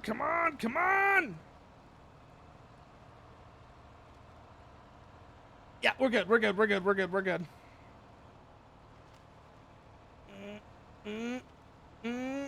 Where's the road? There's a house. Where's the road? We kind of, like I said, we kind of played ourselves here. We recovered, but we kind of played ourselves here. We're good. Okay, there's the road. Bring it between these two trees now. And that'll get us back towards the camp. Don't snag. There we go. That's what we needed to do. Oh, that one legitimately sounds pretty fun, Tetsu. I'm not even gonna lie. That one just sounds really fun. Going after Monster Hunter monsters like that. I'm not like a huge Monster Hunter fan because I'm not big on how the gameplay on it works, but I love the monster designs and a lot of their concepts. Like, playing Rise really did show me I wouldn't enjoy the older Monster Hunter games because Rise is a lot more mobile than they are. There's a lot more movement going on in Rise versus, say, 4U or any of the other older games, which are these very deliberate, very slow games. But like the mod, like a lot of the mods are going to be dumb and silly. Yeah, no. But I'm just talking about the actual core gameplay itself, not like mods or anything like that, Tetsu. But what I'm saying is, like, the core gameplay, I realized I wouldn't enjoy it because it's this very slow and deliberate gameplay loop that just doesn't mesh with me. Doesn't mesh with me because, I mean, AC for answer. Ready or not. Hell, Ultra Kill even to some extent, even though Ultra Kill kind of lost me when it started going really heavy into the speedrun tech. I decided, that wasn't for me. Ooh, let's go get that upgrade, actually. Yeah, let's go get that upgrade. I wonder what it is. I'm gonna go find out, that's for sure. Also, before we go any further, let's change the music. Let's put more music on. Let's see here. Oh, I know what we can put on. Sadsvit Silhouette. I love this song. I don't know if y'all have heard this song. This is a great song. Super Cloud Build. Ooh, what is that? I mean, sure, I might have a look at it and see if I'm into it, Tetsu. I'll definitely have a look at it and see if I'm into it, but can you give me kind of like at least a brief summary, like a rough summary of what it is? Also, that's rough that they had to remake the whole game. That's really rough that they had to remake the whole game. That's an oof. That is a big oof.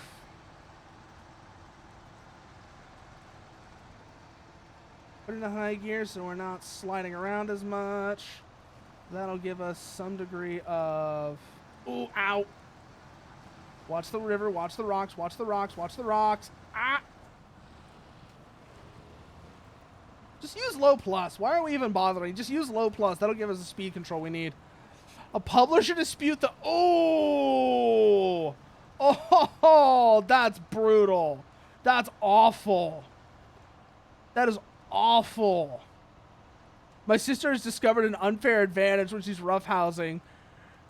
She's 75 pounds and can get... Oh, basically, so she basically monkeys you. So you're saying is your sister monkeys you. Is that what you're saying here, Parasitus? She climbs up you like a jungle gym and gets around you like a monkey. Ooh, what are you? What's this? Trailer park. Ooh, let's go have a look at that. Let's go have a look, see what that task is.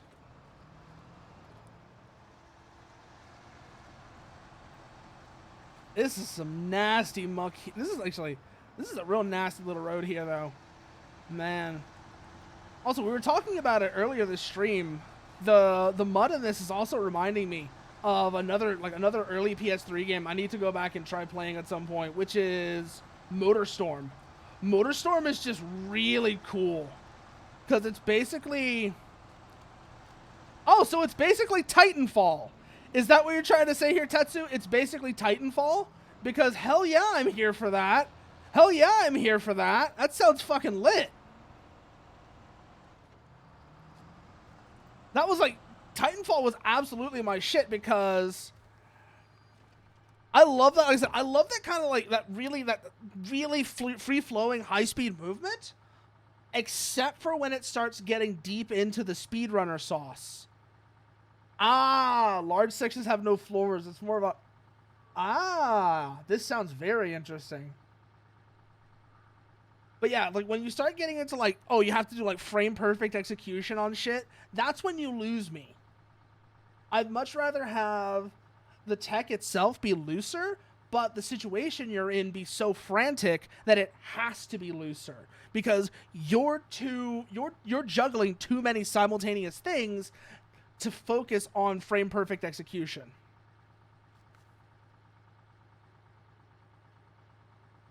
Need to get to a trailer park to handle some business, but I can't remember where it is.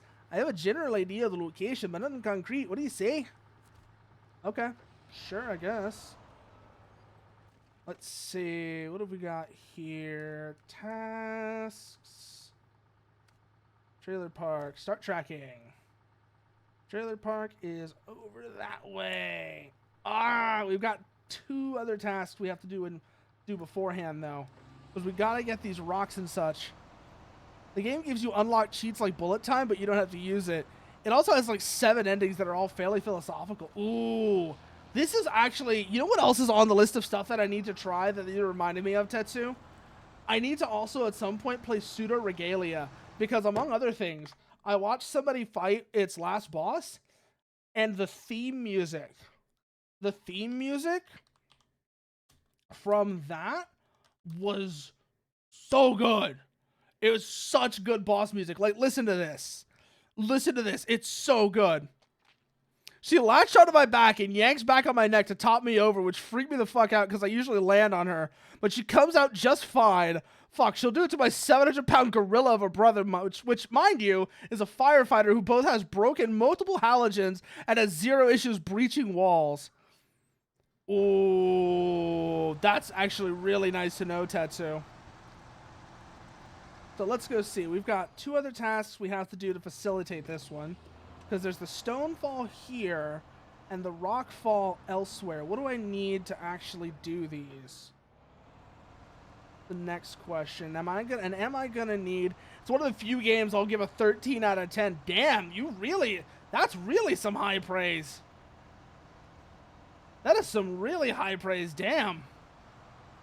Let's see here. What do I need for this? Accept, stonefall, start tracking. Metal beams. Recover. Let's think here. Metal beams, metal beams, metal beams. I get metal beams from the factory. Can I get them anywhere else around here as well? I can get them from the... Oh, there's another factory. There's 2 factories. So I can get those from either one of the 2 factories. This one is probably going to be easier to get to. I've basically cleared out the path to it. So in the meantime, we got 135k. What could we get that would be a good size to help me facilitate? Good truck to help me facilitate this. The Gamma Goat's too small. I like this little thing, but it's actually not that useful, which is kind of a shame. Maybe the Fleet Star or the Kodiak? Fuck, watching her take down my brother and I look down. Looks like some fucker in Attack on Titan. Yeah, no, that's the thing. Like I said, that she understands what she has to. You know what that means? You know what that means, Parasitus? It means your sister understands what she has to do in a fight against someone that's taller than her, because unless you are willing to be the craziest, most violent motherfucker there, you're not going to win that fight. If someone is like larger and taller than you, you're not going to win that fight unless you are the craziest motherfucker in the fight. That is the only way you're going to win that. And I can tell just by what you said, she understands that.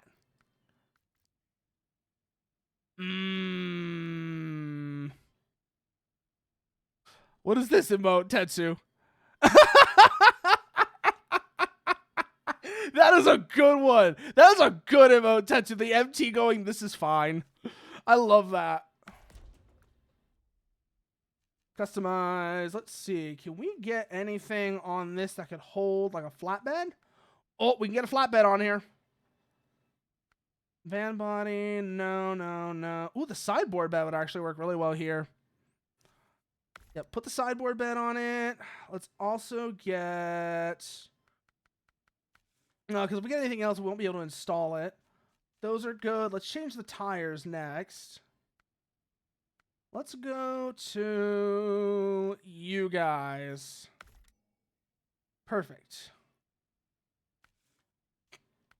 Suspension. We don't have the raised suspension for this. Do we have any of just the extended medium, which is not all that useful, actually. Snorkel. Would any of these actually be useful? Maybe a bit. Yeah, that would help us get through rivers and such.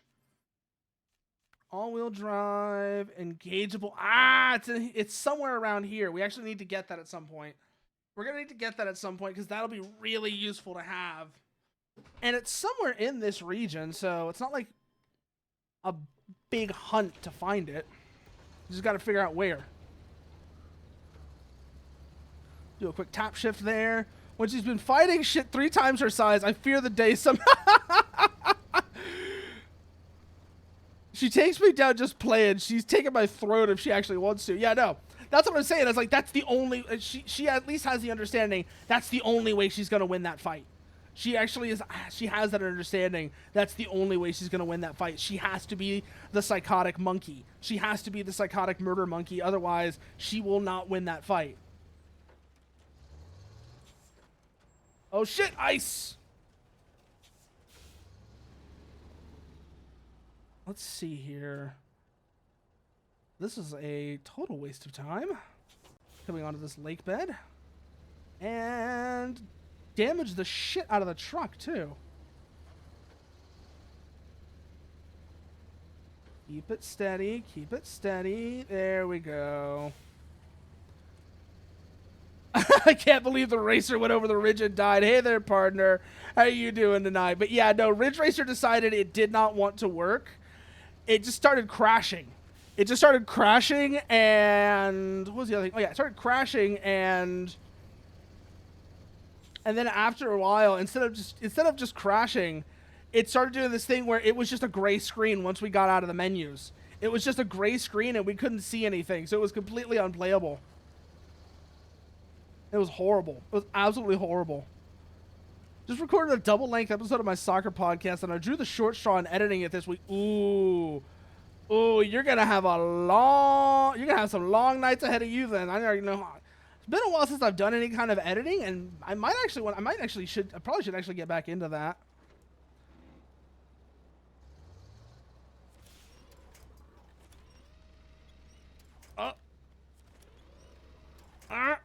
There we go. Come on. Out of the mud. Yeah, no, like, I know you said it'll be worth it, but like I said, it's going to be some long nights ahead of you editing that. I know it's going to be. So we're out of that mud hole. Good. I'm going to see if we can find this upgrade, try and get the all-wheel drive on this truck, because if we can, that would actually be super helpful. Where was that upgrade at? It's actually on the way to where we need to go. Good. Actually, probably an hour, give or take 15 minutes. Oh, wow, you actually got a good workflow going then. It's actually not going to be... I thought it was going to be way longer than that. Okay, thing is, she has the same issue as I do, where my 3-year-old nephew will do to her what she does to me. Fuck, my nephew inherited my brother's version of the family mutation. He's not just stocky, he's strong. Oh, yeah, no, he's gonna... So he's gonna be a little bruiser, damn. Bring ourselves over. Stay. Probably don't want to be in the snow either, but so far at least it seems better than being in that mud. God, if we had all-wheel drive, this would be so much easier. Because then we can actually get the front axle involved. And that would let us... Oh, back. Shift and bring ourselves up. Can we do this? No. No, we can't. We might actually need to recover this for a minute. Go back to truck storage, deploy you. Let's go see if we can't find that. Let's go see if we can't get that upgrade to see if it works. This is a kid that survives off protein milks, and his favorite toy is a 10-pound medicine ball. Oh, yeah, no. Like I said, he's going to be a little bruiser. He is going to be a little bruiser when he gets older. Damn. Yeah, that sounds like you're raising a YouTube bodybuilder. Yeah, that's exactly the kind of feeling I had from that there as well, partner.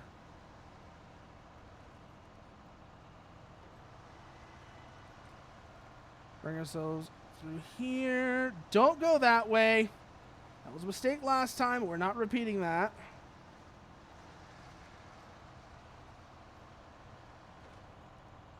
Hold here. Let's see. Change music out now. Let's see. What do we want to put on? We'll put on that. Yeah, landmass. Landmass is a good track. Let's put that on.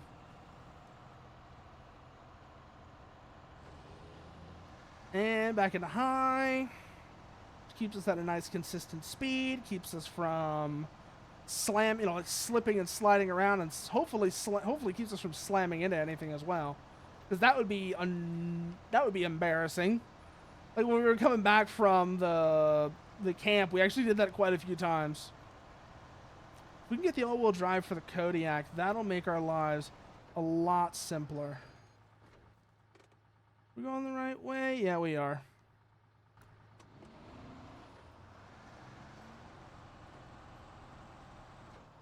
There we go, 4th gear. Watch that slide, watch that slide. Go through here now. No wide vehicles. Believe me, I know. This ain't a wide vehicle, though, so it's fine. Watch it, watch it, watch it, watch it, watch it! Ah, it's the watchtower. Oh, we can cross through here. We can cross through here, though. We can cross through here. It's fine. Nah, it's from a mutation that runs in my family. It affects bone and muscle growth. I got a version that makes me taller with dancer bones and muscle. My father got the version that makes him not as tall as me, but he's built like a brick shit house. Yeah, that sounds like quite the thing to have running in the family there, Parasitus. We're good. And this should get us back onto this road over here. Good.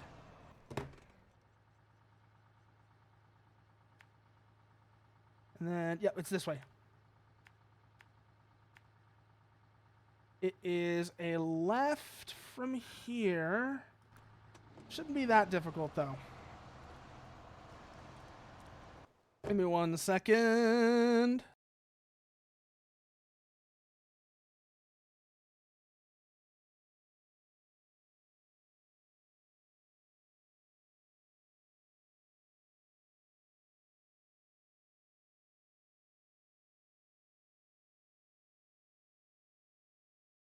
There we go.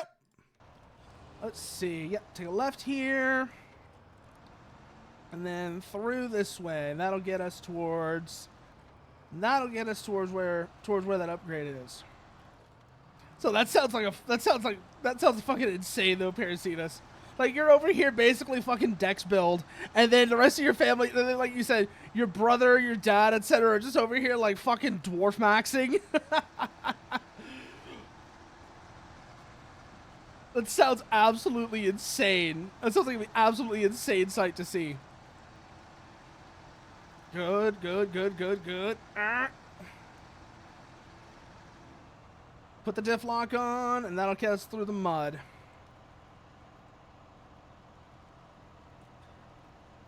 Come on! Don't slide. Don't slide that way. Don't slide that way. Hold it steady. Hold it steady. That's what we need to do here. Also, I swear, I was watching Alice earlier playing AC6, and it kind of hurt. It kind of hurt to watch. I'm not gonna lie, just because it's like I wanted to say like so many things, but at the same time, you know, it's the usual. You know, she doesn't want people over her shoulder, and that, you know, because that's rude. And like, I could see why you would need somebody to actually. I could really see why you would need somebody to enforce that, because otherwise, yeah, I would have been an asshole. 100%, I would have been an asshole. Just like, because there's so many things I just wanted to like, yeah, like, do this, do that. Ah! It's not even like specific things, just like in general. It was. Oh, what are you? What are you? Upgrade. Ah, you're an engine. Fine, I'll take it though. I'll take it, but it's not what I'm looking for. Recover. See if there's any upgrades on the other upgrades on the map that we can find. Down, down, down, down, down, down, down, down, down. Any other upgrades that we've already found on the map? No. So whatever we're looking for, it's not that. Let's set ourselves a new route. See if we can't get to this watchtower. Maybe it'll be in this area. If it's in this area, that would be really handy.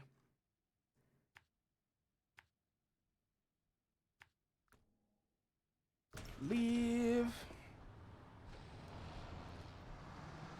Tap shift like before. That gets us into third right off the bat.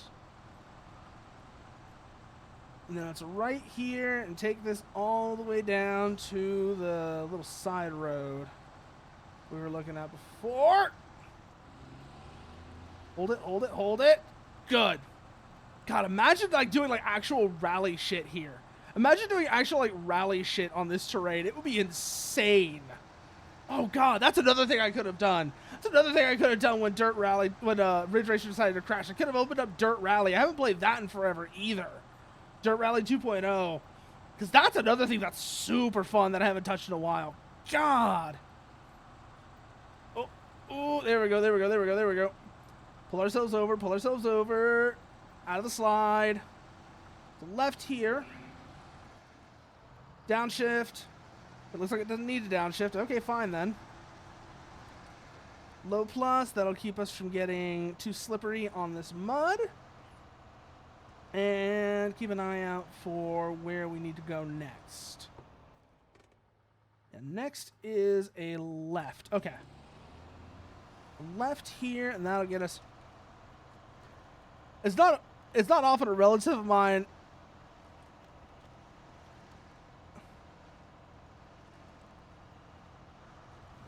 That we can outmuscle Hercules. Yeah, like I said, you're out here like built like Salat. You're over here built like Salat, which makes you look like an like you said, like a huge outlier next to everyone else. God, oh my God. Speaking of Berserk, I got to where they finally got off the boat, and the whole arc where they're on the boat has just made me adore. The whole arc where they're on the boat has made me adore Lady Farnese. I absolutely, that is some incredible character development she went through with Shirka and learning magic, finding out what her role is in the group, and kind of taking charge of it instead of letting other people just like dictate to her, oh, this is what you're here to do. Yeah, no, that's the thing. Puck, earlier on, Puck Puck was really great as like compassion, showing compassion and such towards Guts, but yeah, his role has really shifted. I can see why a lot of people don't like the way his role changed, but it is actually still a really good role, because now he's sort of like Isidro's hype man. He's Isidro's hype man, which gets Isidro in trouble, but also means that when shit's going down, Isidro doesn't buckle under pressure. He's really good about keeping Isidro confident, which is a huge, really that's his huge weakness, is you can tell how much Isidro's confidence can break. And having somebody there like Puck to hype him up really helps him with that. Coming around. There we go. That's where we want to go. Oh, this is narrow spot. That's tricky. That's really tricky there. Let's see. Are we? Yes, we are. Oh, there's the tower. There's the tower. Let's go. But yeah, no, like Isidro, like Puck becoming Isidro's hype man has actually been kind of fun. To watch. Come up to the tower and let's see what secrets you reveal. Oh, that is a cool looking structure over there. That is a cool look. I'm guessing those are pump jacks? They don't look like normal pump jacks though. I'm guessing. Well, let's take a closer look at them once we get this tower. Then we'll actually figure out what the hell we're looking at. No. Those are... What are those? Oh, no, they are pump jacks. It's just that half of them is hidden by the tank. Oh! Yeah, we don't want to go that way. Go to reverse. Got ourselves a couple upgrades here. One of these might be the all-wheel drive for the Kodiak, too. And if it is, that's what we really want to get. Is if any of these are the all-wheel drive for the Kodiak, we really want to get that. So, head through here. Watch it. Good. Disengage the diff lock, because it's starting to heat up on this surface. Stop here for a second. Let's see. Where are you? Ah, you're all the way over there. Okay. So we go through the drilling site, and that's what gets us the upgrade. That's where we find the upgrade. Ugh. Watch it. Oh, and for reasons I've been tracking how the wide frame my brother has, but since I'm so tall, I look lanky as fuck, which also gives my power build look like I invested too much time and time. That's exactly what I'm saying though. Parasitus, is don't fight against what you've got. You have, like, that's how you're built. Work with it. Like, don't fight against what you got. Which is also one of the big lessons, funnily enough.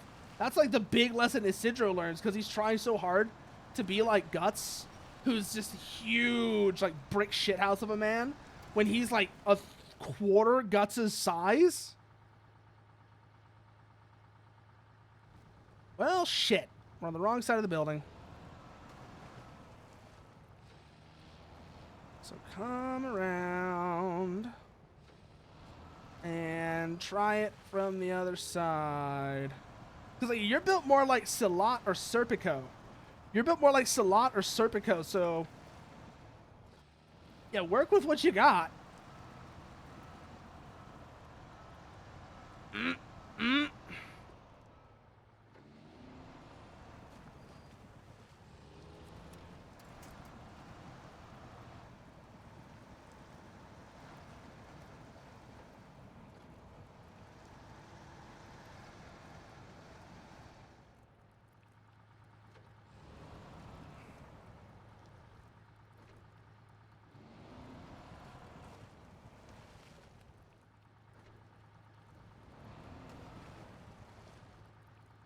Come on.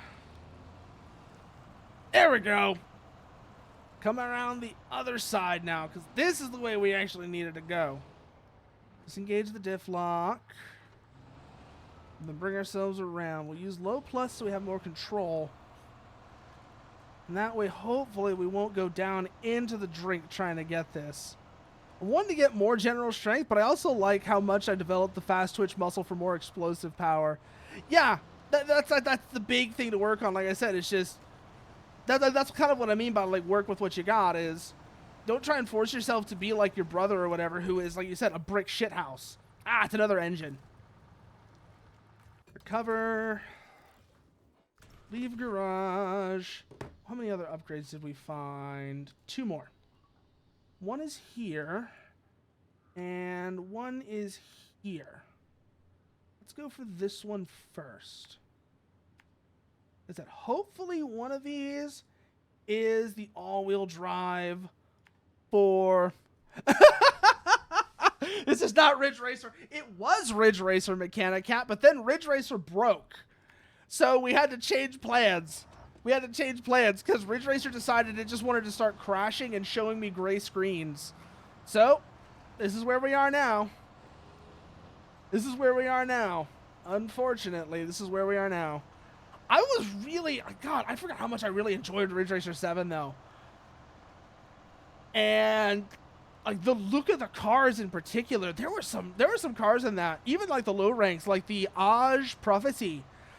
If you did a little bit of touch-up work on the front end of that, that would be a good car, a good-looking car now, because it's like an S2000 crossed with.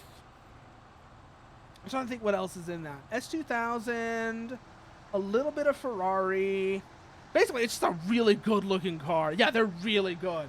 They're really good-looking cars. There's a few that I'm not so hot on, like the first version of the sold-out Raggio before you get the rank 4 version, which is like the racing version. That one looks way better, because I think the front end on it just looks a little weird. But there are some really good designs in that regardless. Good. And then it's a left up here. Or did we already take the left? I think we already took the left. Regardless.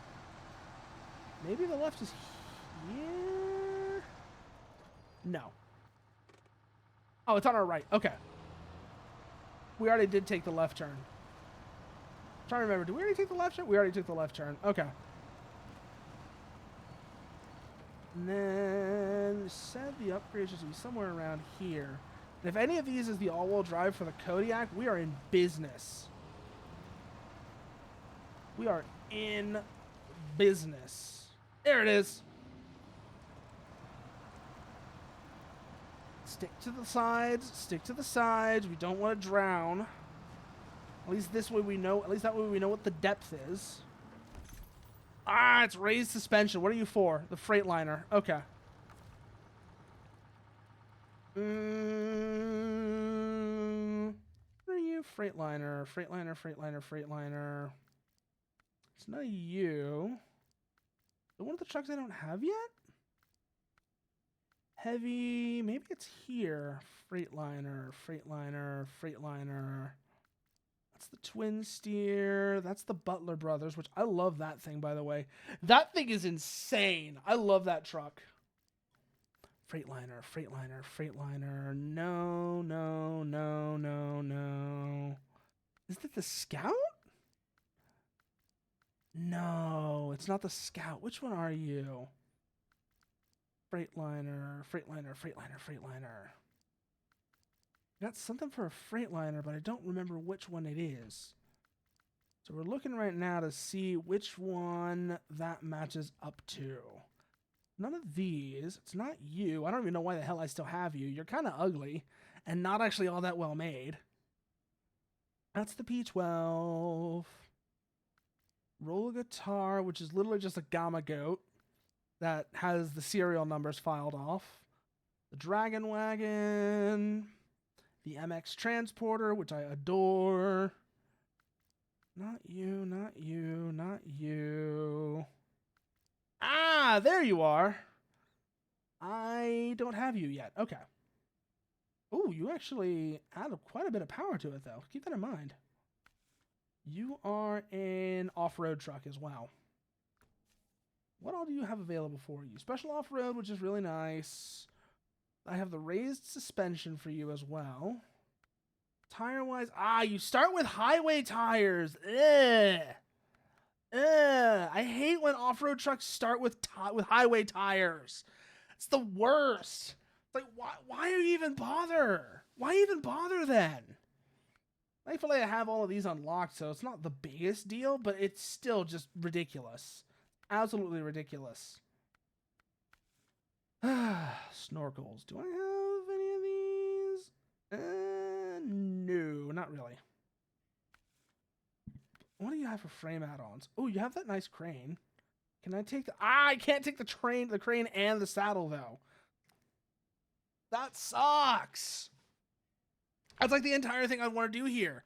Is I'd want to have the crane so I could load a trailer. But that means I have to use the bullshit trailers with the rear hitch. The ones that have the articulated front axle. I hate those trailers so much. I know where you are. I have like no desire to get you because you're just such a goofy thing. But I know where it is. So if I ever do decide to get it, I know where to find it. The Pacific P16. Oh, I wonder where this thing is.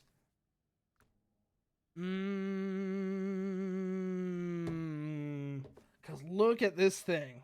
Look at this thing. It's super good. Okay, so we still haven't found the all-wheel drive for the Kodiak, though. Which is annoying. We're trying to find that so we can actually use it to get these beams from the factory. Just trying to go around this terrain without the without all-wheel drive just sucks. Like trying to go without all-wheel drive in this area just sucks. So let's see if we can find that. Hold off here for a second. Please let this one be the all-wheel drive I need. Oh, it's all the way by the logging it's all the way by the drilling site. Damn. It's not that hard to get to, but still. Means it's actually I've actually cleared the route out pretty well. It's just a trip to get there. It's just a long trip to get there is all. So let's plot out our route real quickly. Because this is all pretty much pavement, so it's not that big of a deal. It's just annoying. I said it's just a long trip. It's not that difficult or anything. Get to the factory, and then in order to get up there, figure that out. That's going to be the interesting part, is figuring that out. Like, how do we get to that spot from the factory? I'm guessing there's going to be like a rear entrance or something, like a rear entrance or just a trail that we can't see on the map. That's how we're going to get up there. I'm hoping that's what it is, because it'd be a giant pain in the ass if we have to like do some really weird mountain goat bullshit to get up there. But other than that, like I said, just straight shot through. Let's put on some music. What do we got that would be good? What do we got that would be good? That's the real question.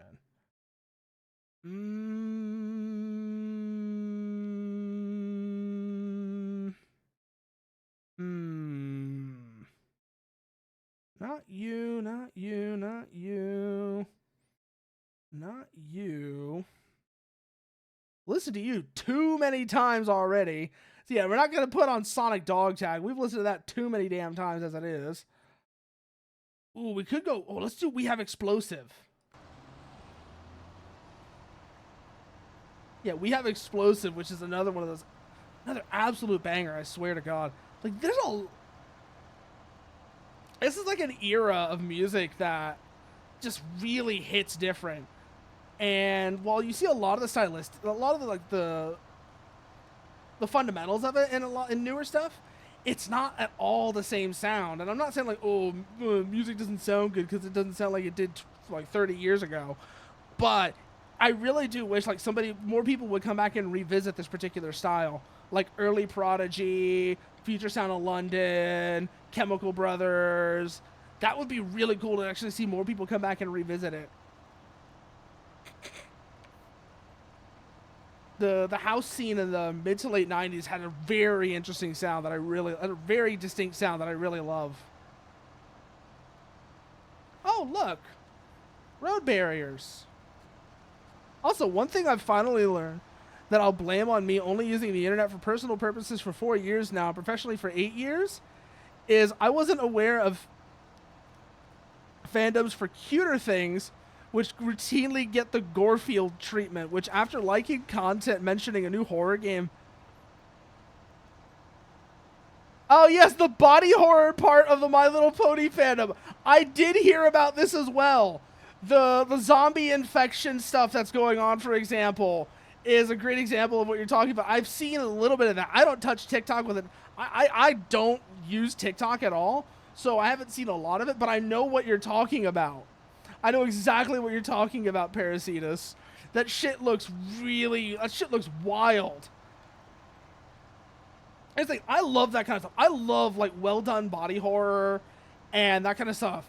Like I said before, like, I really appreciate well-drawn or well-made gore props. Like, well-drawn gore, well-made gore props. I love that shit. It's so good.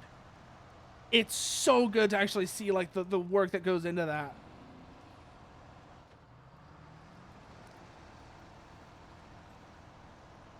I still have some slides on my phone. I'll show you some of what I've seen. Ooh, that sounds really neat. Yeah, because like I said, I've seen some of it, but not a whole bunch. How much further we gotta go here? Because I don't want to go into the auto box. I don't want to let this thing go, like, let it rip in just the auto box. Because I've seen how slip and slide that gets. Screw it. Let's go. Let's go. Let's ball. Whee! Over. Good. Watch it.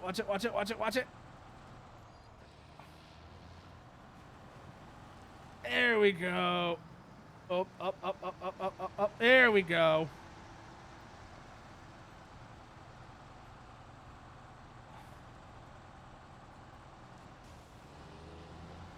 That's the tamer one I've seen, but some of it gets really gnarly. I have to keep an eye on it. Yeah, I know. If you see anything that's, like, particularly well made, let me know, because I love that shit. I'm serious. Like, I love, like, that shit when it's, like, really well done. It's really cool. Over. Don't lose it. All right, we're clear. Try and stay on the harder part of the road. That's the factory. Now we figure out how we're supposed to get up this hill. Looks like the easiest way is probably going to be going through the factory, though. We're going to try that first. See if maybe there's a back open. If the back of it's open, and we can start climbing that way. If we can, that'll be really convenient. Yep, there's a back opening there. Back entrance there. We can maybe start using this to work our way up the hill. Oh, hold on. Maybe? Yeah, let's start this way and yeah, let's head around. Let's head around because I saw an area that might actually be a bit easier to climb, a bit less steep. Because this side looks really sheer. Like, I'm just gonna have a miserable time trying to go up that. You can already tell from here. Oh no, this thing just goes. Guys, this thing's just like a Skyrim horse. Look at it go. Physics, what is that? Up. Beautiful. And now we're on a much nicer part of the mountain, nicer part of the hill. Hit the parking brake for a second, evaluate our position. Good. Head over this, and then take a right from there. And that should get us through. Yep, there's the upgrade. And then these trees shouldn't be all that tough, so that should get us... Oh. Oh, that's a little awkward.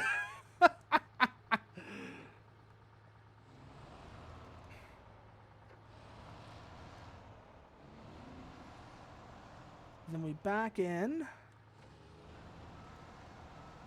Let's see what you are. Are you what I've been looking for? No, you're not. Still no all-wheel drive for the Kodiak. Of course not. Of course not. That's probably on another part of the. It's probably in another part of Alaska. Great. You have to keep an eye out for that though, because until we get that, that Kodiak's gonna be a lot less useful. Because it's gonna keep on getting stuck.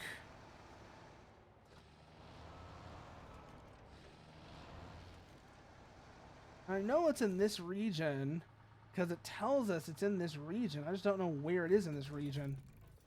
And that's going to be the interesting part to find out. Any other towers we haven't used here yet either? No. So whatever I'm looking for, it's in a different part of Alaska. We should probably just sell the Kodiak for now because we can't actually make that work. And that'll let me get something I can use here. The ANK Mark 30, the ANK38. Could get that to work. Could get the Paystar to work, actually. Why didn't I think about that? Yeah, let's use the Paystar. Why didn't I think about that? This is the thing I really need to use here. Sideboard bed. Diff lock, engageable, all-wheel drive is already on this. Let's see, do we have... No, we don't have the raised suspension. Let's put some better tires on it then. Can't get any of those. Let's go with these then. What do I need to get those? Rank 11. Okay. I can't put a crane on it, but that's fine. Why didn't I think about this thing? This thing is like really actually really good for it. Leave garage. Turn on the headlights. And now we have a much better truck for actually doing this job with. Like, why didn't I think about using this thing? I've had this thing for a while. And it's actually really well suited to the job. Let's think here. What's the quickest route to get where we're... to get to that factory?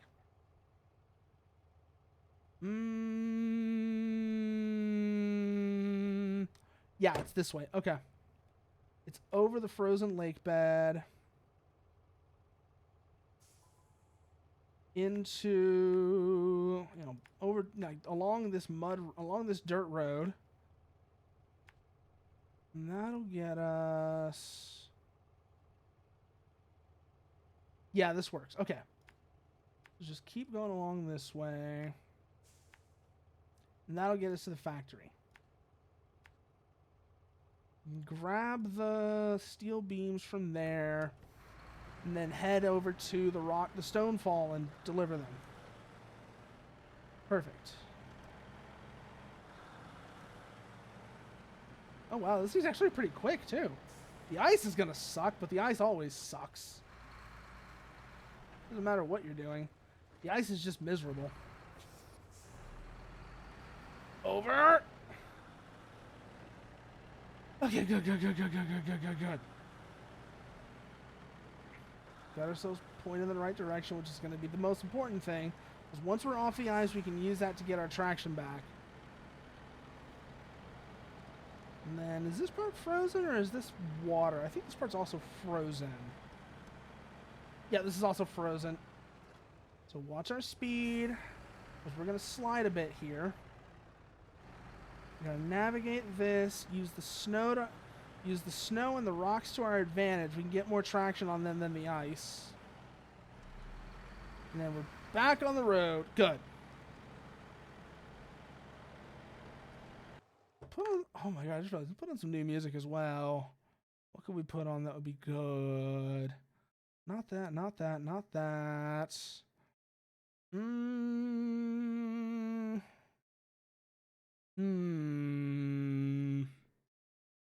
Not that. Oh yeah, let's put that on. Let's put that on. It's not gonna make any sense at all, but let's put that on. The fucking European pharmacy sign music. I love this song. Like, I remember, like, first time I heard this shit was one of those videos. First of all, European pharmacy signs are insane. If y'all haven't seen those, y'all need to go look at them up. They're crazy.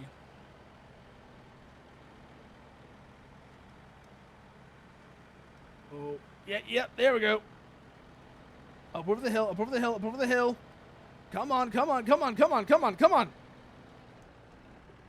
Throw in some diff lock. We got this, we got this, we got this, we got this. Stay off the snow, stay off the snow. The mud's a bit of a pain in the ass, but we have more grip on the mud than we do on the snow. So bring it over, bring it over. Good. Cut the diff lock.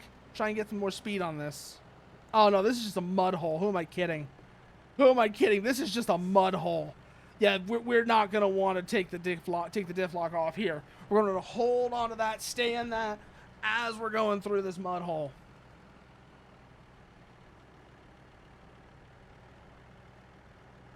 Oh, this is a bizarre combination as well. This music with this game is a bizarre combination, but I kind of like it as well. I kind of like this music with this game. It's such a strange contrast, but it works weirdly well. Up, up, up, up, up, up, up, up, up, up, up, up, up, up, up, up, up, up. How far further we gotta go? Okay, we got a downhill from here. And then it'll be, I think, a straight shot to the factory from there, actually. No, then we gotta, we're about halfway there, though. We're about halfway there, so it's fine. Just work the trail, work the trail. Yeah, we can use some speed to our advantage here, maybe. Or not. Mud immediately kills our speed, and that keeps us from being able to do anything. That was terrible, but we're good. We're good. We're good. We're good. We're good. We're good. No. There we go. There we go. Stay on the mud. Stay on the mud. Stay on the mud. Stay on the mud. Yeah, stay on the road, really. Find the harder spots on the road. Try and stick to those as well. Yeah, no. Torture the clutch. Full throttle, indeed, Mechanic Cat. Full throttle ahead. Let's go. Just absolutely turn this clutch into smoke. That's what we're going to do. We're going to turn this clutch into smoke. Up, up, up, up, up. There we go. Turn the clutch into smoke, and we're going to turn the gears into goddamn we're turning the gear train. They're going to turn the gears into goo with how much fucking abuse we're giving them. The gears will be polished smooth. They have been so tortured. Their teeth will be gone, and their surfaces will shine like mirrors. Look into what I've seen a little more from what I see. The Infection AU My Little Pony, the art isn't good, but it's taking show-accurate designs and giving it a darker tone, but the corruption is intriguing from everything I've seen. It's like a parasitic fungal infection, like cordyceps. An interesting idea, and I'd love to see it on its own. Not The Last of Us. Yeah. The Last of Us's designs were actually quite good, at least early on. I really like the clickers in particular, but The Last of Us also just completely collapses in on itself in part 2, as we all know. That The Last of Us Part 2 is a goddamn joke. And it's an insult to all the effort that was put in the first game to establish at least a decently competent, establish some like decently competent world building. And that's what makes The Last of Us Part 2 hurt all the more. Is the first game was pretty good. I'm not going to say it was like a masterpiece or anything like that, because I don't remember entirely how good it was, but I do remember enough to say it was at least decent. And that makes The Last of Us 2 just feel like a slap in the face.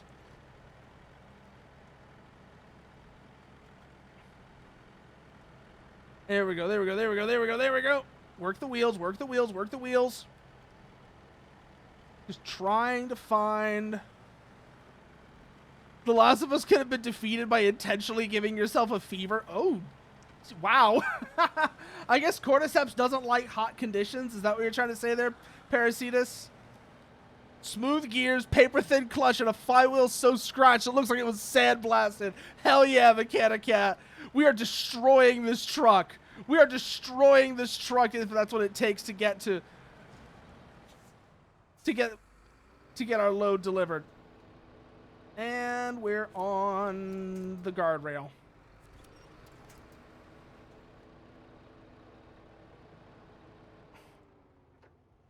Diff lock.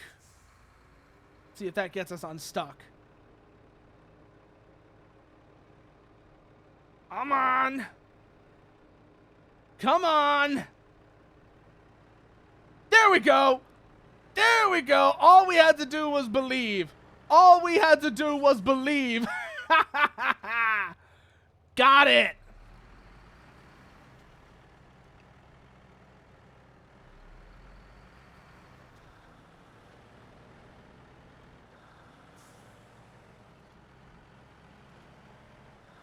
And that's the factory up there. We grab the beams, we bring them back to the Stonefall.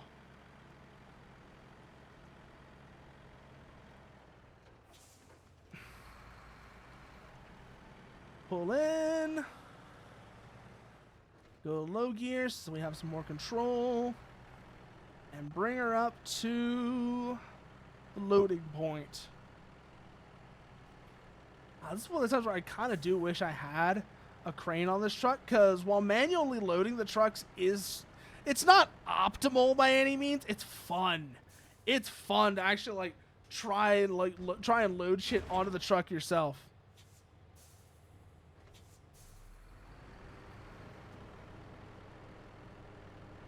Bring it around like so. And then out we go.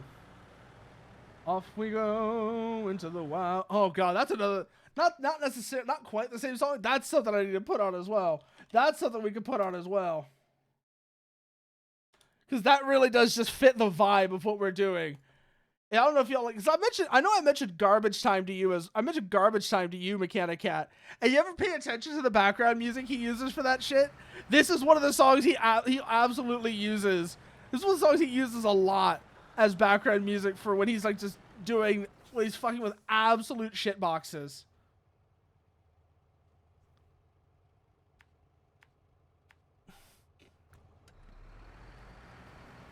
Over through here.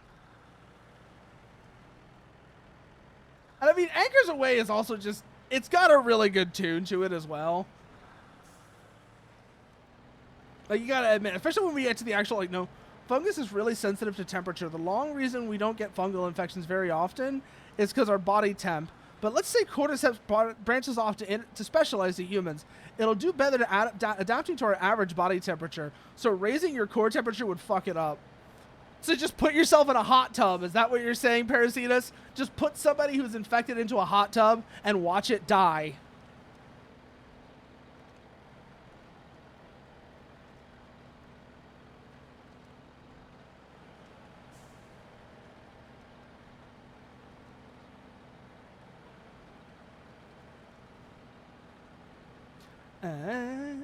Anchors away, my boys, anchors away. Farewell to foreign shores, we sail at break of day to our final night ashore. Drink to the foam. I mean, that's a lot of what the appeal is, Ringo.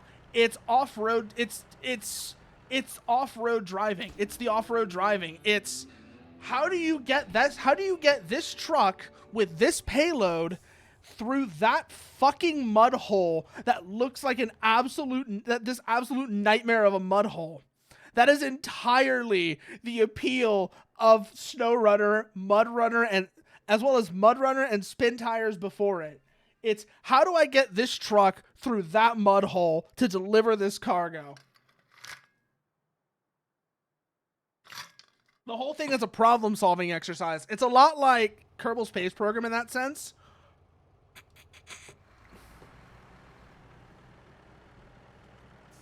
Where you try something, you fail, you come back and you try again. It's a game that's all about failing your way to success. You know, I haven't actually, you know, I could see how that's a thing, Mechanic Cat, because I've already explored this entire zone of Alaska, and I really already want to go on to the next section, even though there's still a bunch of tasks to do here. So I absolutely feel what you're talking about. It would have been really nice if instead of being split into the zones like it currently is, it was all like one huge map. That would have been really cool. I think it's mostly a hardware restriction because when these came out, this was on like PS4, Xbox One and such.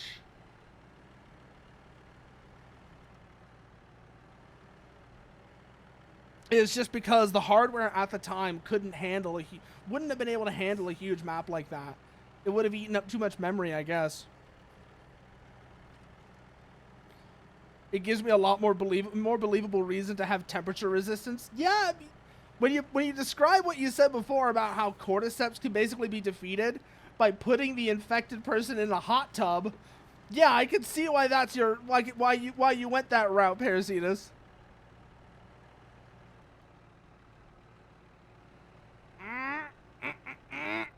Oh, this might be a bad spot. A bad spot we're in. We got it. God. You know what the other game I'm really looking forward to? I don't know when it's coming out. I don't know if it's going to come out this year or later. Well, yeah, no. Spin Tires... Wow, Spin Tires is from 2014. Holy shit, I thought this game was older. I thought Spin Tires was older than it was. It was older than it is. Oh my god. That's kind of weird to think about, actually. I swear Spin Tires is older than that, though. Oh my god, it was 2014. It was 2014. Holy shit.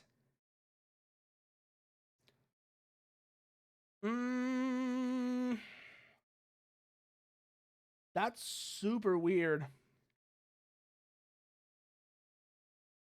And then Snowrunner came out in 2020. Oh, damn. Oh, damn. But Snowrunner... No. Yeah, Snowrunner came out in 2020. That's kind of weird, actually. Yeah, Xbox One was released at the end of 2013. Okay. Yeah, that's really weird to look back at then. That's really, really weird to look back at, Mechanic Cat. For some reason, oh my god. I hate the progression of time.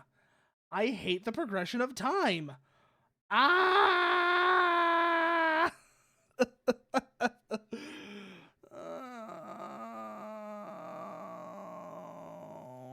I hate the progression of time. Anyways, what was I gonna do here? What do we got here? Yeah, let's put that on. Or it was a slime mold, but my original concept for Parrot Rocket was a slime mold, but taken by alien nature and lore, I wouldn't have been able to touch down in Earth in the first place. Then the blizzard would have spelled doom for my original iteration as a slime mold. God, you're reminding me that we actually had a bunch of slime mold. I had a bunch of slime mold in my backyard, actually, a couple of months ago, because it had just been pouring rain. And it was that one that looks like, you know, the one that kind of looks like scrambled eggs or dog vomit. This shit was everywhere. It was absolutely everywhere. And some of it had already started drying out and doing the whole like spore shit. So when you tried to like break it up to get out of the way, because I wanted to do some other work in the yard, I would do some other garden work, it would just spray out these black clouds of spores. It looks kind of cool, actually, though, is the thing. Like, it actually looked kind of cool. Take a look here. Map. Yeah, the dog vomit slime mold. It's called, literally, it's just called dog vomit slime mold. And it looks kind of gross, but it's also really cool. Let's think here. Rocks fall. Okay, easiest way to get there is going to be...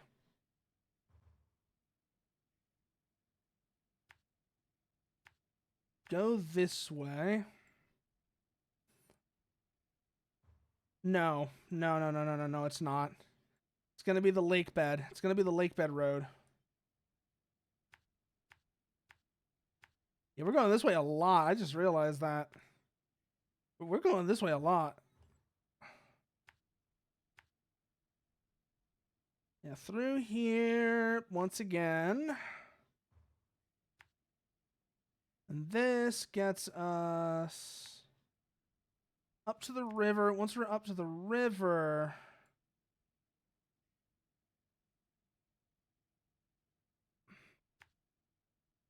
And then it's just that way. Okay. Got ourselves a route now. Leave garage. And yeah, no, slime molds. It's funny you mentioned slime molds, though, actually, Parasitus. Because, ironically, slime mold is our slime, like some type of slime mold is actually a major plot component in the default Necrotica story. In, like, the vanilla story for Necrotica. Slime molds are actually a huge plot point.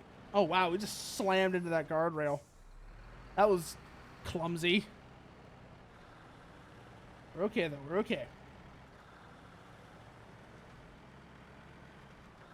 Keep ourselves out of the higher gears. Third is where we want to roughly stay. Bring it over. Watch our speed. Watch our speed. Use the snow to get control. And then we should be able to get traction once we're on the back on the road. Good.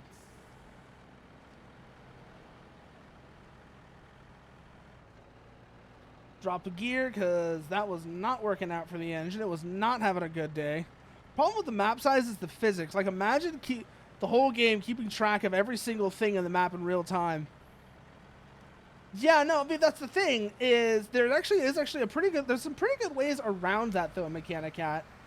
For example, one of the big things you do is you use instancing and, I forget what the other term is, but basically, you reduce the number of calculations that the game is actually running through so that they're only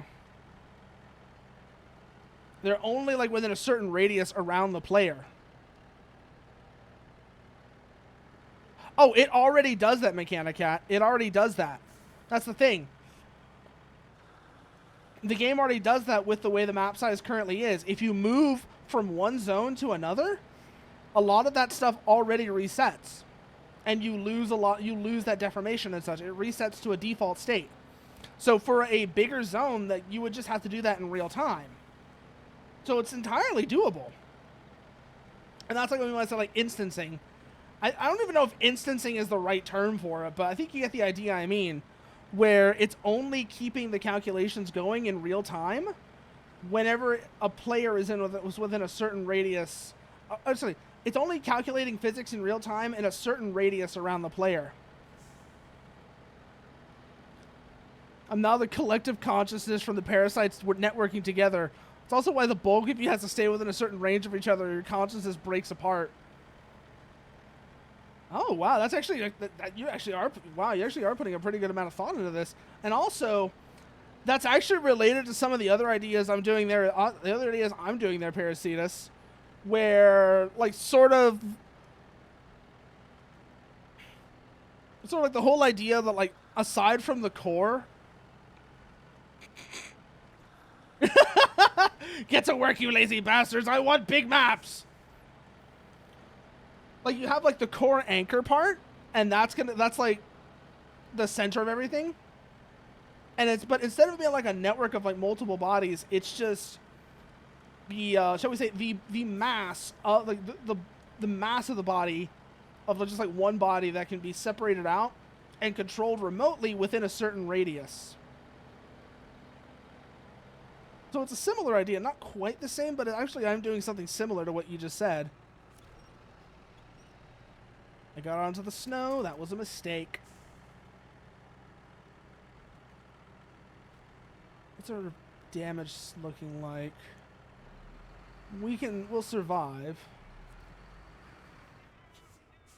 How much fuel we got? Mostly full tank, but we want to have the weight from the... I don't know if fuel weight is actually really calculated in this game, but just in case it is, we do want to have the weight of the full tank because it'll help us get better traction. And let's put on something else to... Ooh. Oh, you really want me to listen to Molchat Doma, don't you, YouTube? You really want me to listen to Molchat Doma? I can do that. I can listen to Molchat Doma. That's what you want me to do, I'll do it.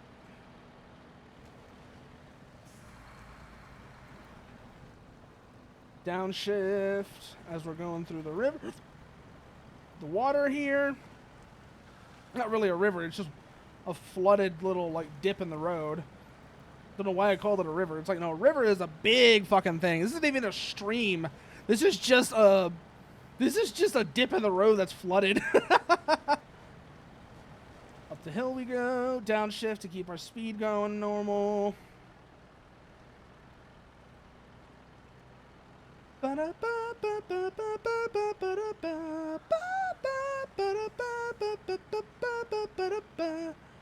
Let's see. That hill shouldn't be too nasty if we just keep our speed right, and we might not even have to use diff lock to get up that, which would be really nice because holy shit, the whole process of going from auto to low gear, then engaging the diff lock, especially when you only have the one low gear range, is just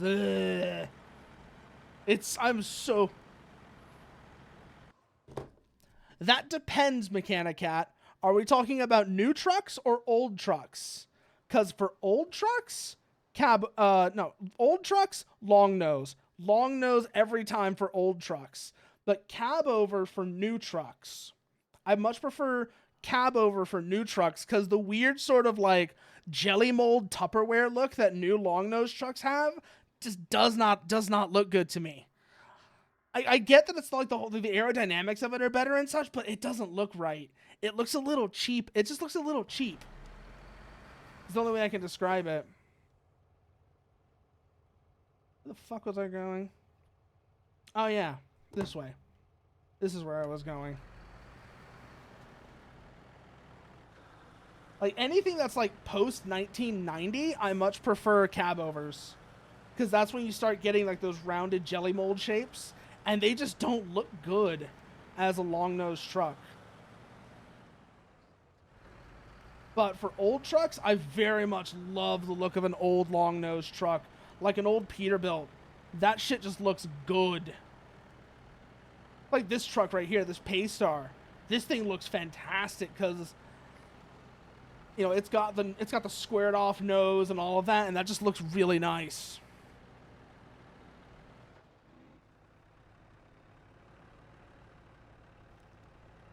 Ah! I mean, there are some old cab overs I do really like the look of. For example, GMC Cracker Boxes. GMC Cracker Boxes with the Detroit Diesel 6s in them, those look really nice. They also sound fantastic. Just the Detroit Diesel 2-strokes in general, the Series 71, those things just sound incredible in general. The whole lore of it is I was created by an alien race in the Andromeda Galaxy. My whole went rogue and devoured all life, silencing the Andromeda Galaxy. By the time I picked up signals originating from Earth, I was starved and only had enough strength to send part of the whole me to Earth. Time travel bullshit happened, making my age hard to calculate. But I'm the more docile part of the whole, which is why I'm more interested in having fun than eating everything. And also, it doesn't help that if you try, I'll kill you. The local authorities are looking for folks willing. Let's see what we need to get here. Wooden planks. Wooden planks. Come back around. And let's let's see. Where do we get wooden planks from? What's the nearest? Oh, the log station's right there. Perfect. You can just go right there.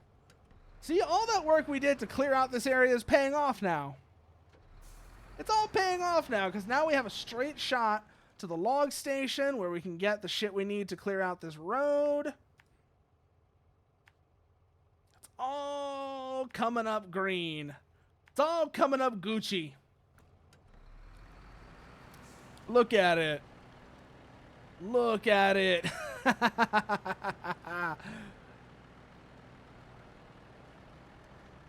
Turn on the diff lock, and then we're going to try and get out of this snow hole right here. Because the traction is no. As long as we're here, traction is no. We have no traction, and I have no traction, and I must drive. Keep moving, keep moving, keep moving. Over. There we go. Back onto the road. Disengage the diff lock, and away we go. Nice hard ground. And then immediately back onto mud. Immediately back onto mud, so we gotta turn this shit back on as soon as we get off of that little bit of pavement. God, I really wish I had more low-range gears to work with here. At least, like, the low plus, like, the low plus would be really nice to have here. Just being able to, like, move at a decent speed while still having the diff locked would be super handy.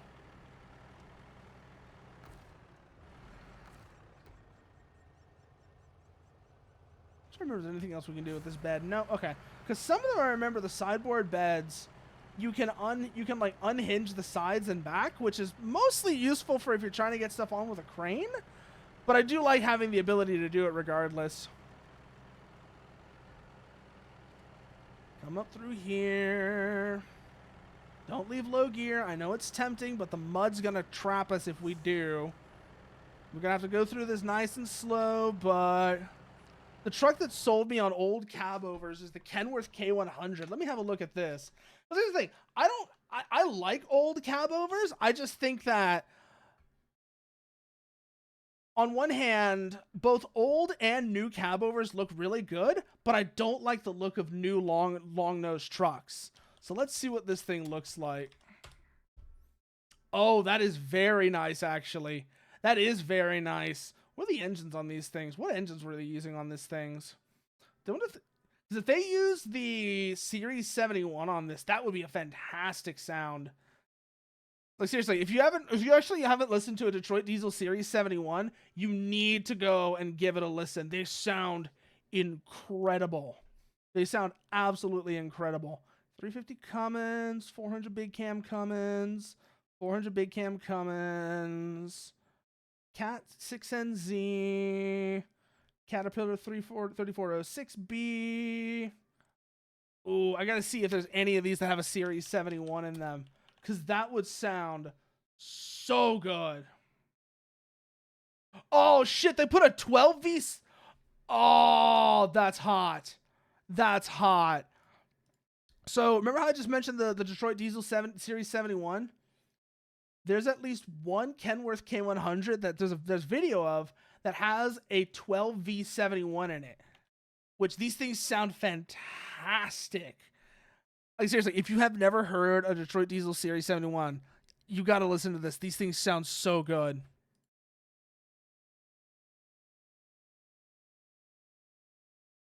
Also, look at it. Look at it. It just looks good, first of all. And then let's see if we can't find, like, good sound of this thing as well. Yeah. Talking about the truck. Trying to show them, like, what the Series 71 sounds like real quickly. They don't think... Okay, they don't show it running. Okay. Let's see if I can find one of these with a 12V71 then that's actually running. Oh, yeah, no. If I can find footage of it running, sure, I'll definitely do that. Oh, yeah. No, this is what I'm talking about right here, then. But this is what I'm talking about right here, Mechanicat. Listen to this thing once it starts. It's first of all, because the Series 71s, the reason they sound so good is they're a two-stroke.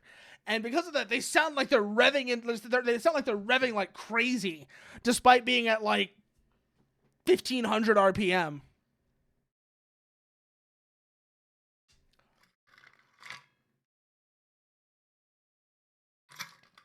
Like, just listen to this thing already. This is the idle.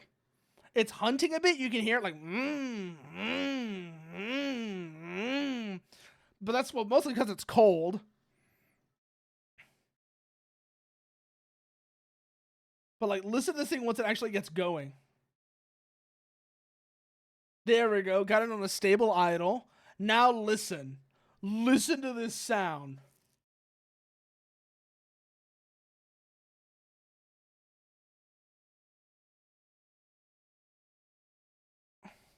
Just listen to that. And like, imagine hearing that up close. Imagine hearing that up close. Yeah. And this isn't even my favorite one. Like, let me show you a 6V71 in a cracker box. Not a 6V70, a 671 in a cracker box. Like, this is the truck that really sold me on the Detroit Diesel Series 71, on the sound of them. Listen to this thing as it comes up this hill.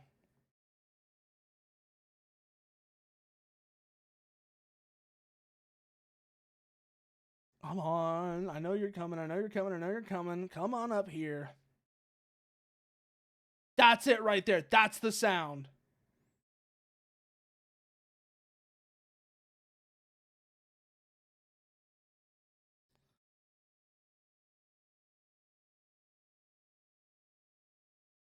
Imagine hearing this thing just ripping down the road as it's coming, ripping down the road as you're sitting out there. The cracker box? I don't think so. Maybe the Kenworth unless you mean the Kenworth K100, in which case, yeah, I think he was. I think he actually was based off of a Kenworth K100 Parasita. Shit, you're not wrong. And then let's see if we can't get the other thing as well when it's jaking down the hill. Because, oh my god, even like, you know, it sounds incredible, doesn't it, Mechanicat?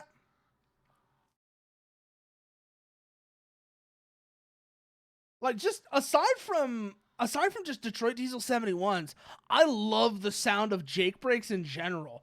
Like, Jake brakes sound so good. Just that even like a normal truck, it's that sound. I love that shit. It sounds absolutely incredible. And I love the way I love the aggressiveness of it.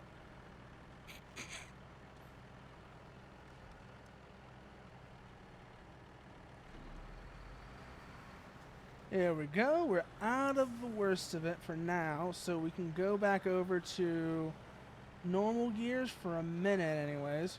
Probably have to go back into low gear diff lock in a bit. Yeah, I know he was originally he was originally a cab over. You're not wrong. You're absolutely right about that, Parasitas. I think I know when you're talking about the fire truck. The fire truck was that was an early 2000s thing. When he was for the RID series. I think that's when Optimus Prime was the fire truck. Maybe it was a fire truck at another point as well, but that's what I mostly remember Optimus being a fire truck, was the RID series. Which, no, Beast Wars introduced the later Megatron voice that they used for RID as well. Oh, yes. That sounds like it would be incredible, Mechanicat. That sounds like it would just be an incredible sound. Throw that shit in the Discord so I can have a look at that after stream, because that shit sounds absolutely fantastic.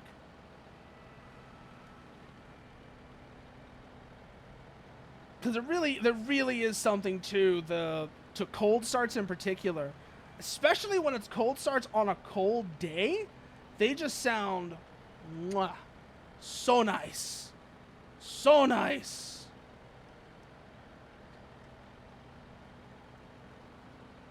Yeah, that's what I was thinking of then, Paris. So it was for the whole trilogy. Damn.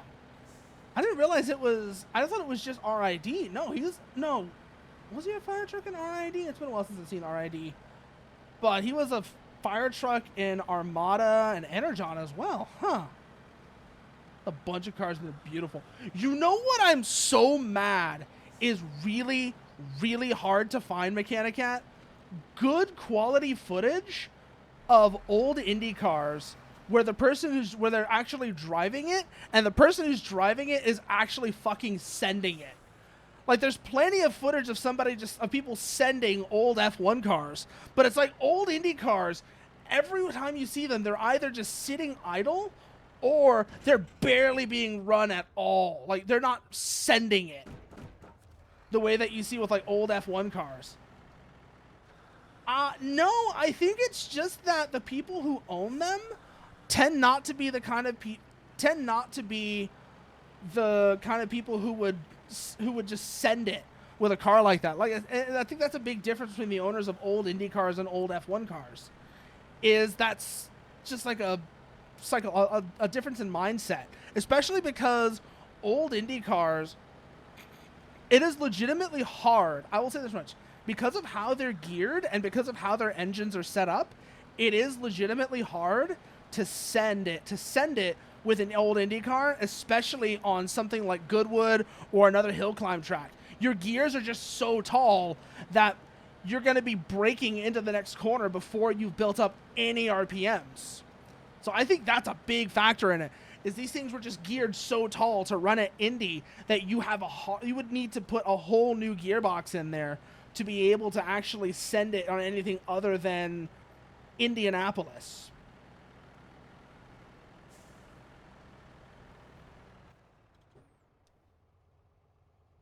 Yeah, we can just go straight this way. Okay.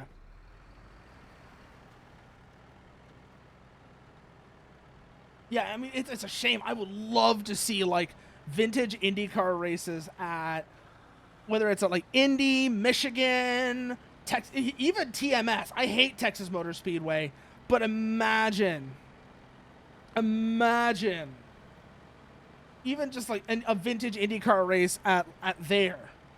It's a terrible track, but I don't know what the hell they're doing to it, but whenever it's done, that would be a great way to, like, inaugurate the track. Yeah, no, thanks. All right, thanks for coming by, Parasitas. Thanks for coming by.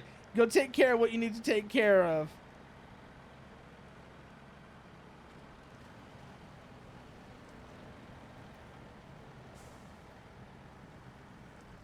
But yeah, I think it's a combination of the owners of old Indy cars as well as just the way they're geared. The way that they're set up and the way they're geared means it's really difficult.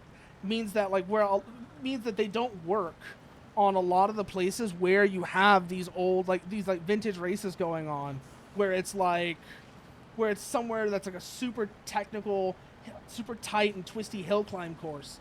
You're not going to be able to really let that engine run free on a course like that. It's too tight. Your gears are too tall. It just doesn't work. Like, what was it? A Penske? They ran a Penske at Goodwood one time, and you could tell that thing was not happy. That thing was not happy at Goodwood because of every single time as it was getting into the power. Here comes another corner. Time to brake. Time to slow down. And you never really got a chance to let that engine do what it was built to do. I want to say it was an Ilmor C engine, specifically. An Ilmor 265C, I think is what the engine of this thing was. It was one of the last Ilmor V8s before the Cosworths and such started kind of really taking... Not the Cosworths, but, like shit like the Cosworth XB and stuff started really taking over. Oh, what 2 records did you get? Oh, that sounds fantastic. That sounds fantastic, Mechanicat. I am kind of like reeing at you a little bit for calling them vinyls, because vinyl is what they're made of. They're called records, but that is a fantastic thing to get as a gift. Good.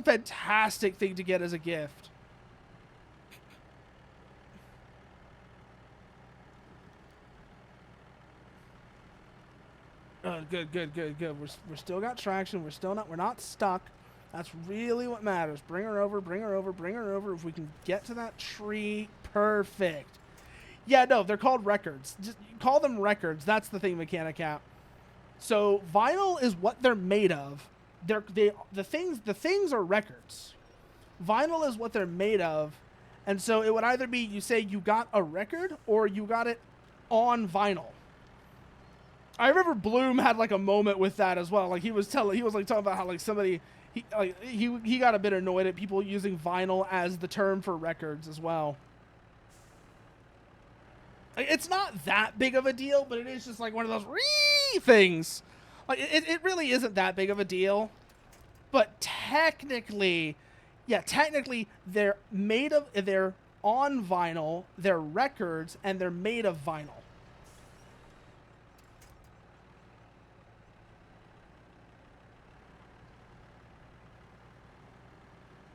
We've got the 2 planks though, so clear this path out, and maybe we'll actually be able to do that other task now.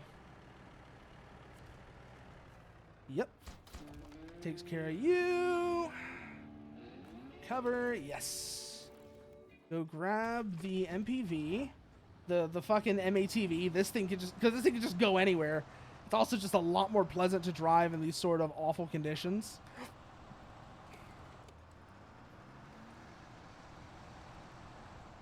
The snow on the top of the spare tire looks kind of weird, by the way. Like, it's supposed to be snow on the top of the thing, and it looks good on the chassis. But instead of looking like snow on the tire, it just makes the tire look like it's wet and shiny. So it kind of doesn't work unless you're looking at the right angle.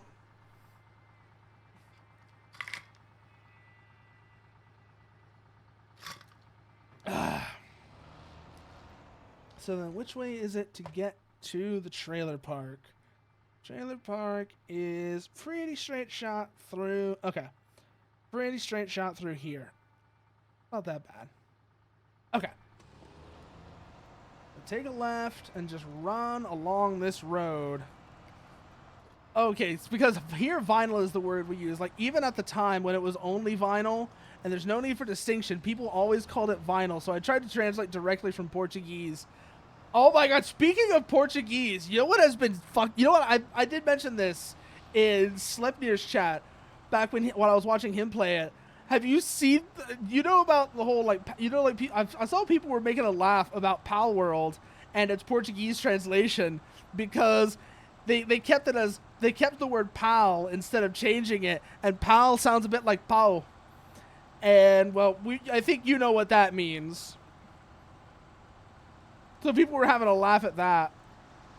At least some people were. I don't know if how many people were, but I know like some people I would follow. Yes, World of Dick. Yeah, no, that was killing me when I saw that. Especially because some of it becomes really bad, like Pal Fluid. Pal Fluid and Pal Sphere become really bad in particular.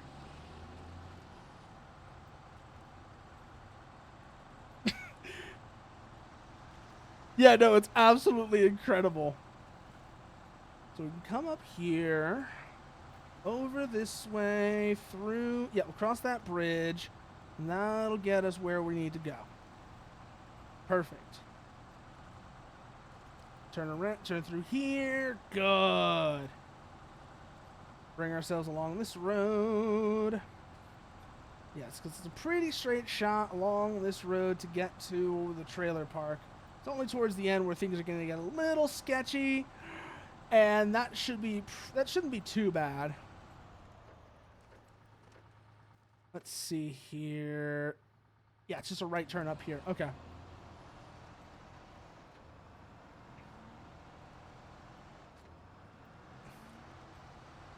Come through here.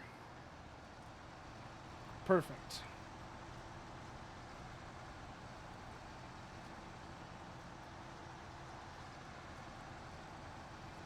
Come up along this way, and now that we've cleared out those rock falls, we might not have even had to do that. Oh my god, did we just waste a bunch of time clearing out those rock falls to reach this trailer park?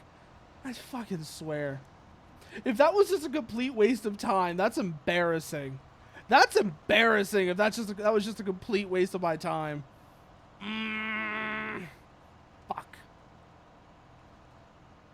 So we come up through here along this road.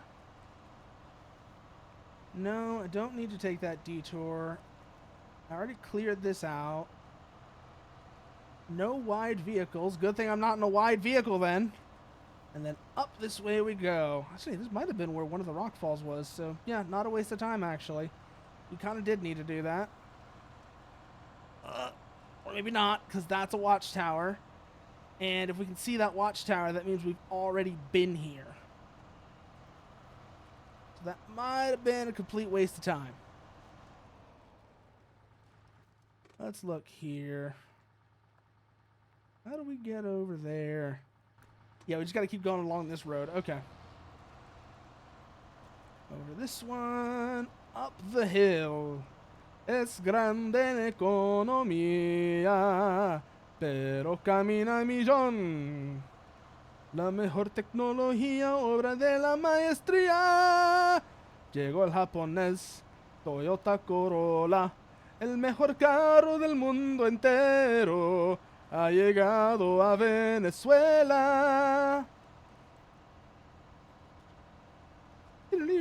Llegó el japonés, Toyota Corolla, bonito como el sol y jala como un campeón. Tracción delantera, independiente suspensión, Toyota Corolla. Ooh, there you go. Warehouse is now available. Ooh. And new trailer, Scout flatbed. And then what are you? You are, I'm guessing you're just a warehouse by the look of things.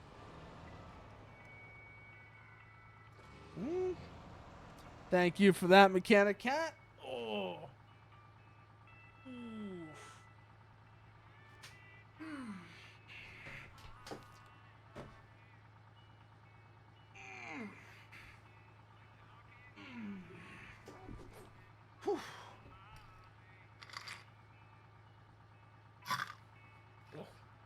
I need to actually go get more drink. Be right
And we're back. Oh, man. What were we doing, though? What were we doing? Got more drink, and then I was going to see. What else were we doing here? Still have... No. One of those timed tasks, yeah. I need to do those at some point, but I'm trying to put them off. Just because I know they're going to be a pain in the ass. So hold off on those. Let's see. Containers in the river. We're probably going to want a bigger truck for that. Drowned Hummer we could go and do. That wouldn't be quite so bad. Could also do...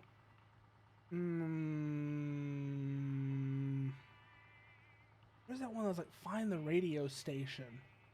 Well, I saw that one earlier. And that one seems like it'd be good. Oh, it's all the way over there! Ah, yeah, no, we're not doing that one from here. Let's head back to the garage and then we can go and get it from there. Not really much point in forcing myself to drive all that distance.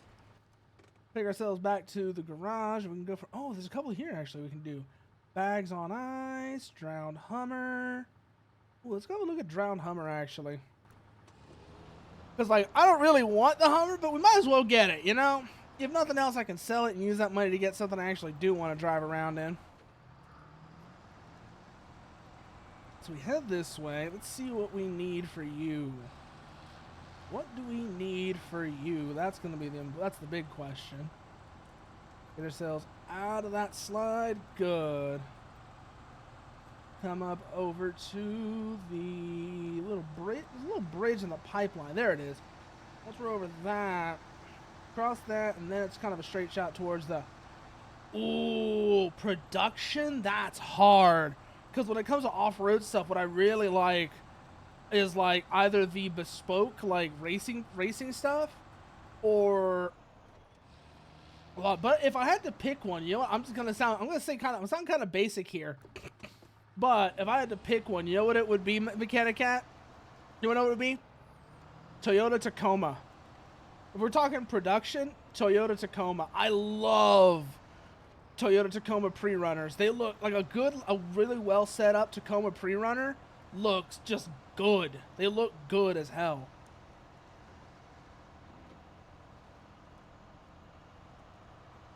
Now, honestly, like, any like well set up pre-runner truck is just really damn nice to see.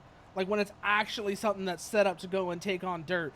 I hate how the Carolina Squat has ruined negative rake, because the negative rake that you see, like the whole like negative rake where the back end of the truck is a little bit lower than the front end of the truck, that is a legitimate off-road racing thing. But the way it's like exaggerated on the Carolina Squat is just so stupid, and it ruins it for everyone else. Oh, the fucking Lada Niva. The Lada Niva. Oh my god, what a piece of shit that thing is. I still remember when they had it on the Top Gear episode and they got stuck in the mud hole with James May sticking out the top, and it just started spraying him in the face all over with the mud.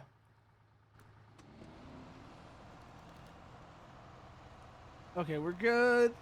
Bring ourselves over this way, and that should get us over. That should get us close to it. Yep, that's what we're looking for. Drowned Hummer.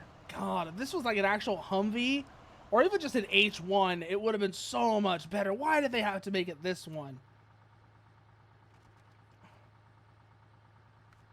Okay. Deliver to the parking.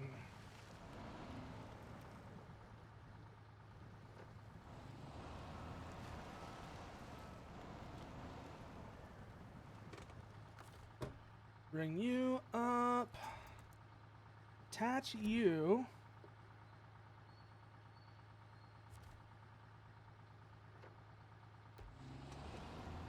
And then we start pulling up towards that parking lot. Oh, it's actually not that far away. That's kind of good, actually. I was kind of worried it was gonna be like a huge trek that was gonna take forever. But now we're actually good. This is not a bad It's not the worst trip, I should say. It could be worse. And it's not like this truck, I need to really worry about this truck getting damaged. The only thing I gotta be careful about is make sure it doesn't flip over or anything. After all, it's already fucked as it is, and in desperate need of repairs. I just gotta get it there. The people that do that, doing those oh god, it's pavement princesses. You're right. Oh my god, I forgot that it's all pavement princesses. Fuck. It's like you said, they're all chromed out. They have the 22-inch rims. And it's like, you look in the wheel wells. There's not a speck of dirt in there. You know there's not a speck of dirt in those wheel wells. Because that's usually like the thing. Even if a truck is clean, if you check the wheel wells, you can easily tell if it's the real deal or just a pavement princess. And you know what lifted pavement princesses remind me of, Mechanicat? So you remember that movie, The Menu? Have you seen that movie? If not, it's a really good movie and you should go and watch it.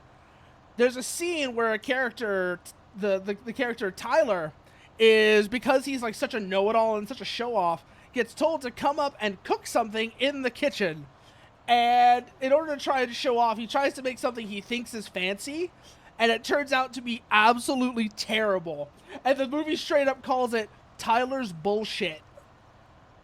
That's what those lifted pavement princesses remind me of. They're like Tyler's bullshit.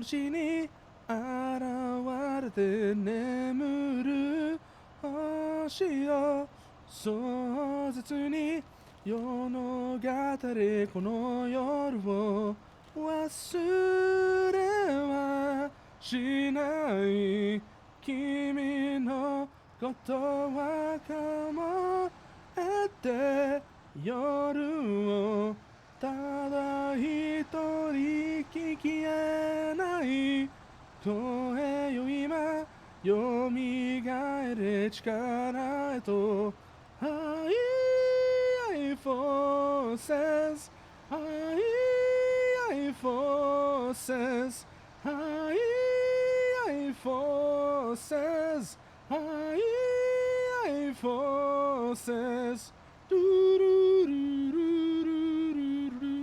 Yeah, it's like, even if you're gonna do like a big lifted truck that isn't gonna be seeing dirt, there's a right way of doing it. You keep the lift relatively modest.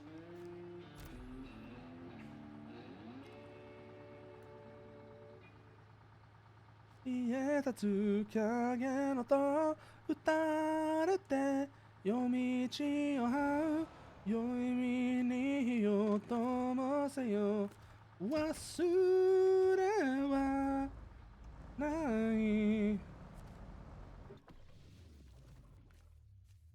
18,300. Wow, it's worth fuck all.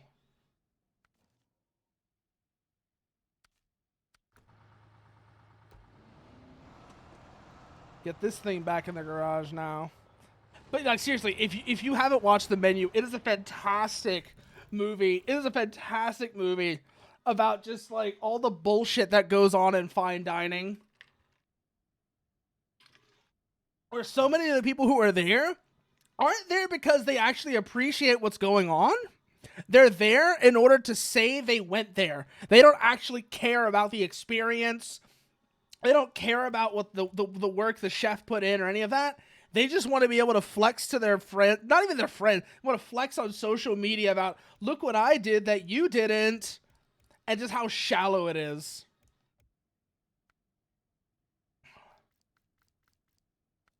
It is a fantastic movie. But you know what? I think this is where we're going to call it for tonight. Because, like I said, Ridge Racer broke on us. Oh, while it worked, though, it was great. It's a great movie while it worked. Like, no one thinks you're cool. It's not practical and expensive as shit because mechanics know how much you want that crap done to your truck and will rip you off. And in all honesty, you deserve for it being a dumbass ruining a perfectly good truck. Yeah, no, like I said, there is a right way to do a lifted truck, even if you're never going to take it off road. There is a right way to do it. And the thing is, first of all, you keep the lift relatively modest. That's the first thing. You keep the lift relatively modest, and you make the wheels the right kind of wheels. You don't put like super huge chromed out rims with ultra low profile tires on it. You at least go for a set of wheels and tires that would work off road. Like some people will say, "Oh, that's even more insulting because you're really like pretending you actually do stuff." No, that's not. That's better than the giant chromed out wheels. You're basically here's what it is. When you do one of these like lifted pavement princesses, you're taking the bad parts of a lifted truck and the bad parts of a donk, and you're combining them together into something that just a combination that does not work. That's the problem with a lifted pavement princess. It's like it's taking the bad parts of two different car subcultures, combining them into one thing that doesn't work. Because there are like legitimate cultures around. Oh no, I haven't, Mechanic Cat. I have not seen these. What are these? What are Bluetooth drive shafts?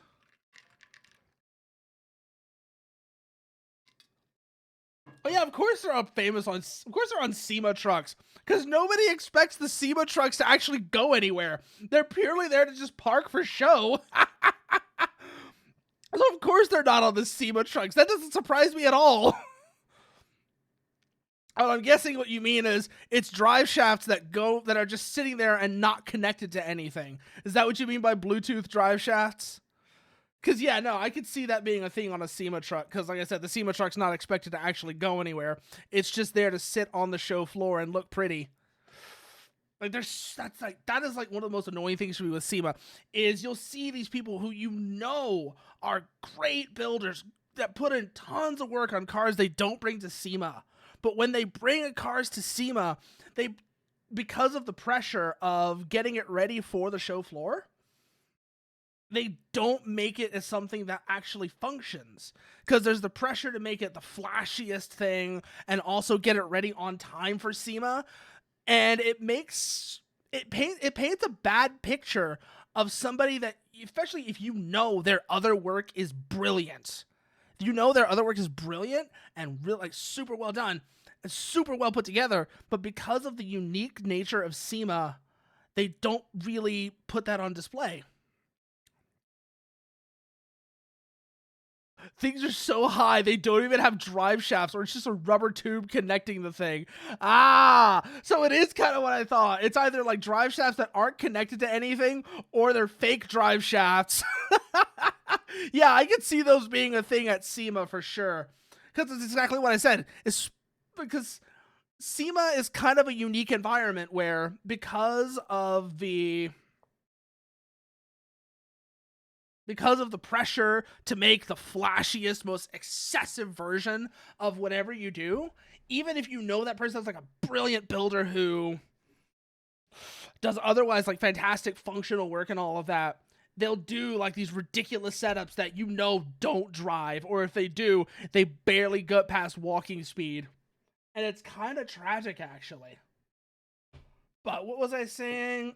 It's why seeing something at SEMA that can actually go is always such a breath of fresh air. Something that actually, like, you can tell it goes because it's got the, and especially if it's got the scuffs and scars to prove it. Oh, that's so good. Like, have you seen the 10,000 RPM Pontiac Firebird? I think that thing was at SEMA, and it is a monster, and I love it. If not, I'll find it and I'll send it to you so you can have a look at this thing because it's gorgeous. But let's see, who do we want to raid tonight? That's the next question. You know what? I mentioned Alice playing Armored Core earlier. Let's go and see how she's doing, shall we? Let's go see how Alice is doing in AC6. As always, if you aren't already, you can follow me on Twitter, join me on Discord, or if you want to try something new, I've been working on Discord twice.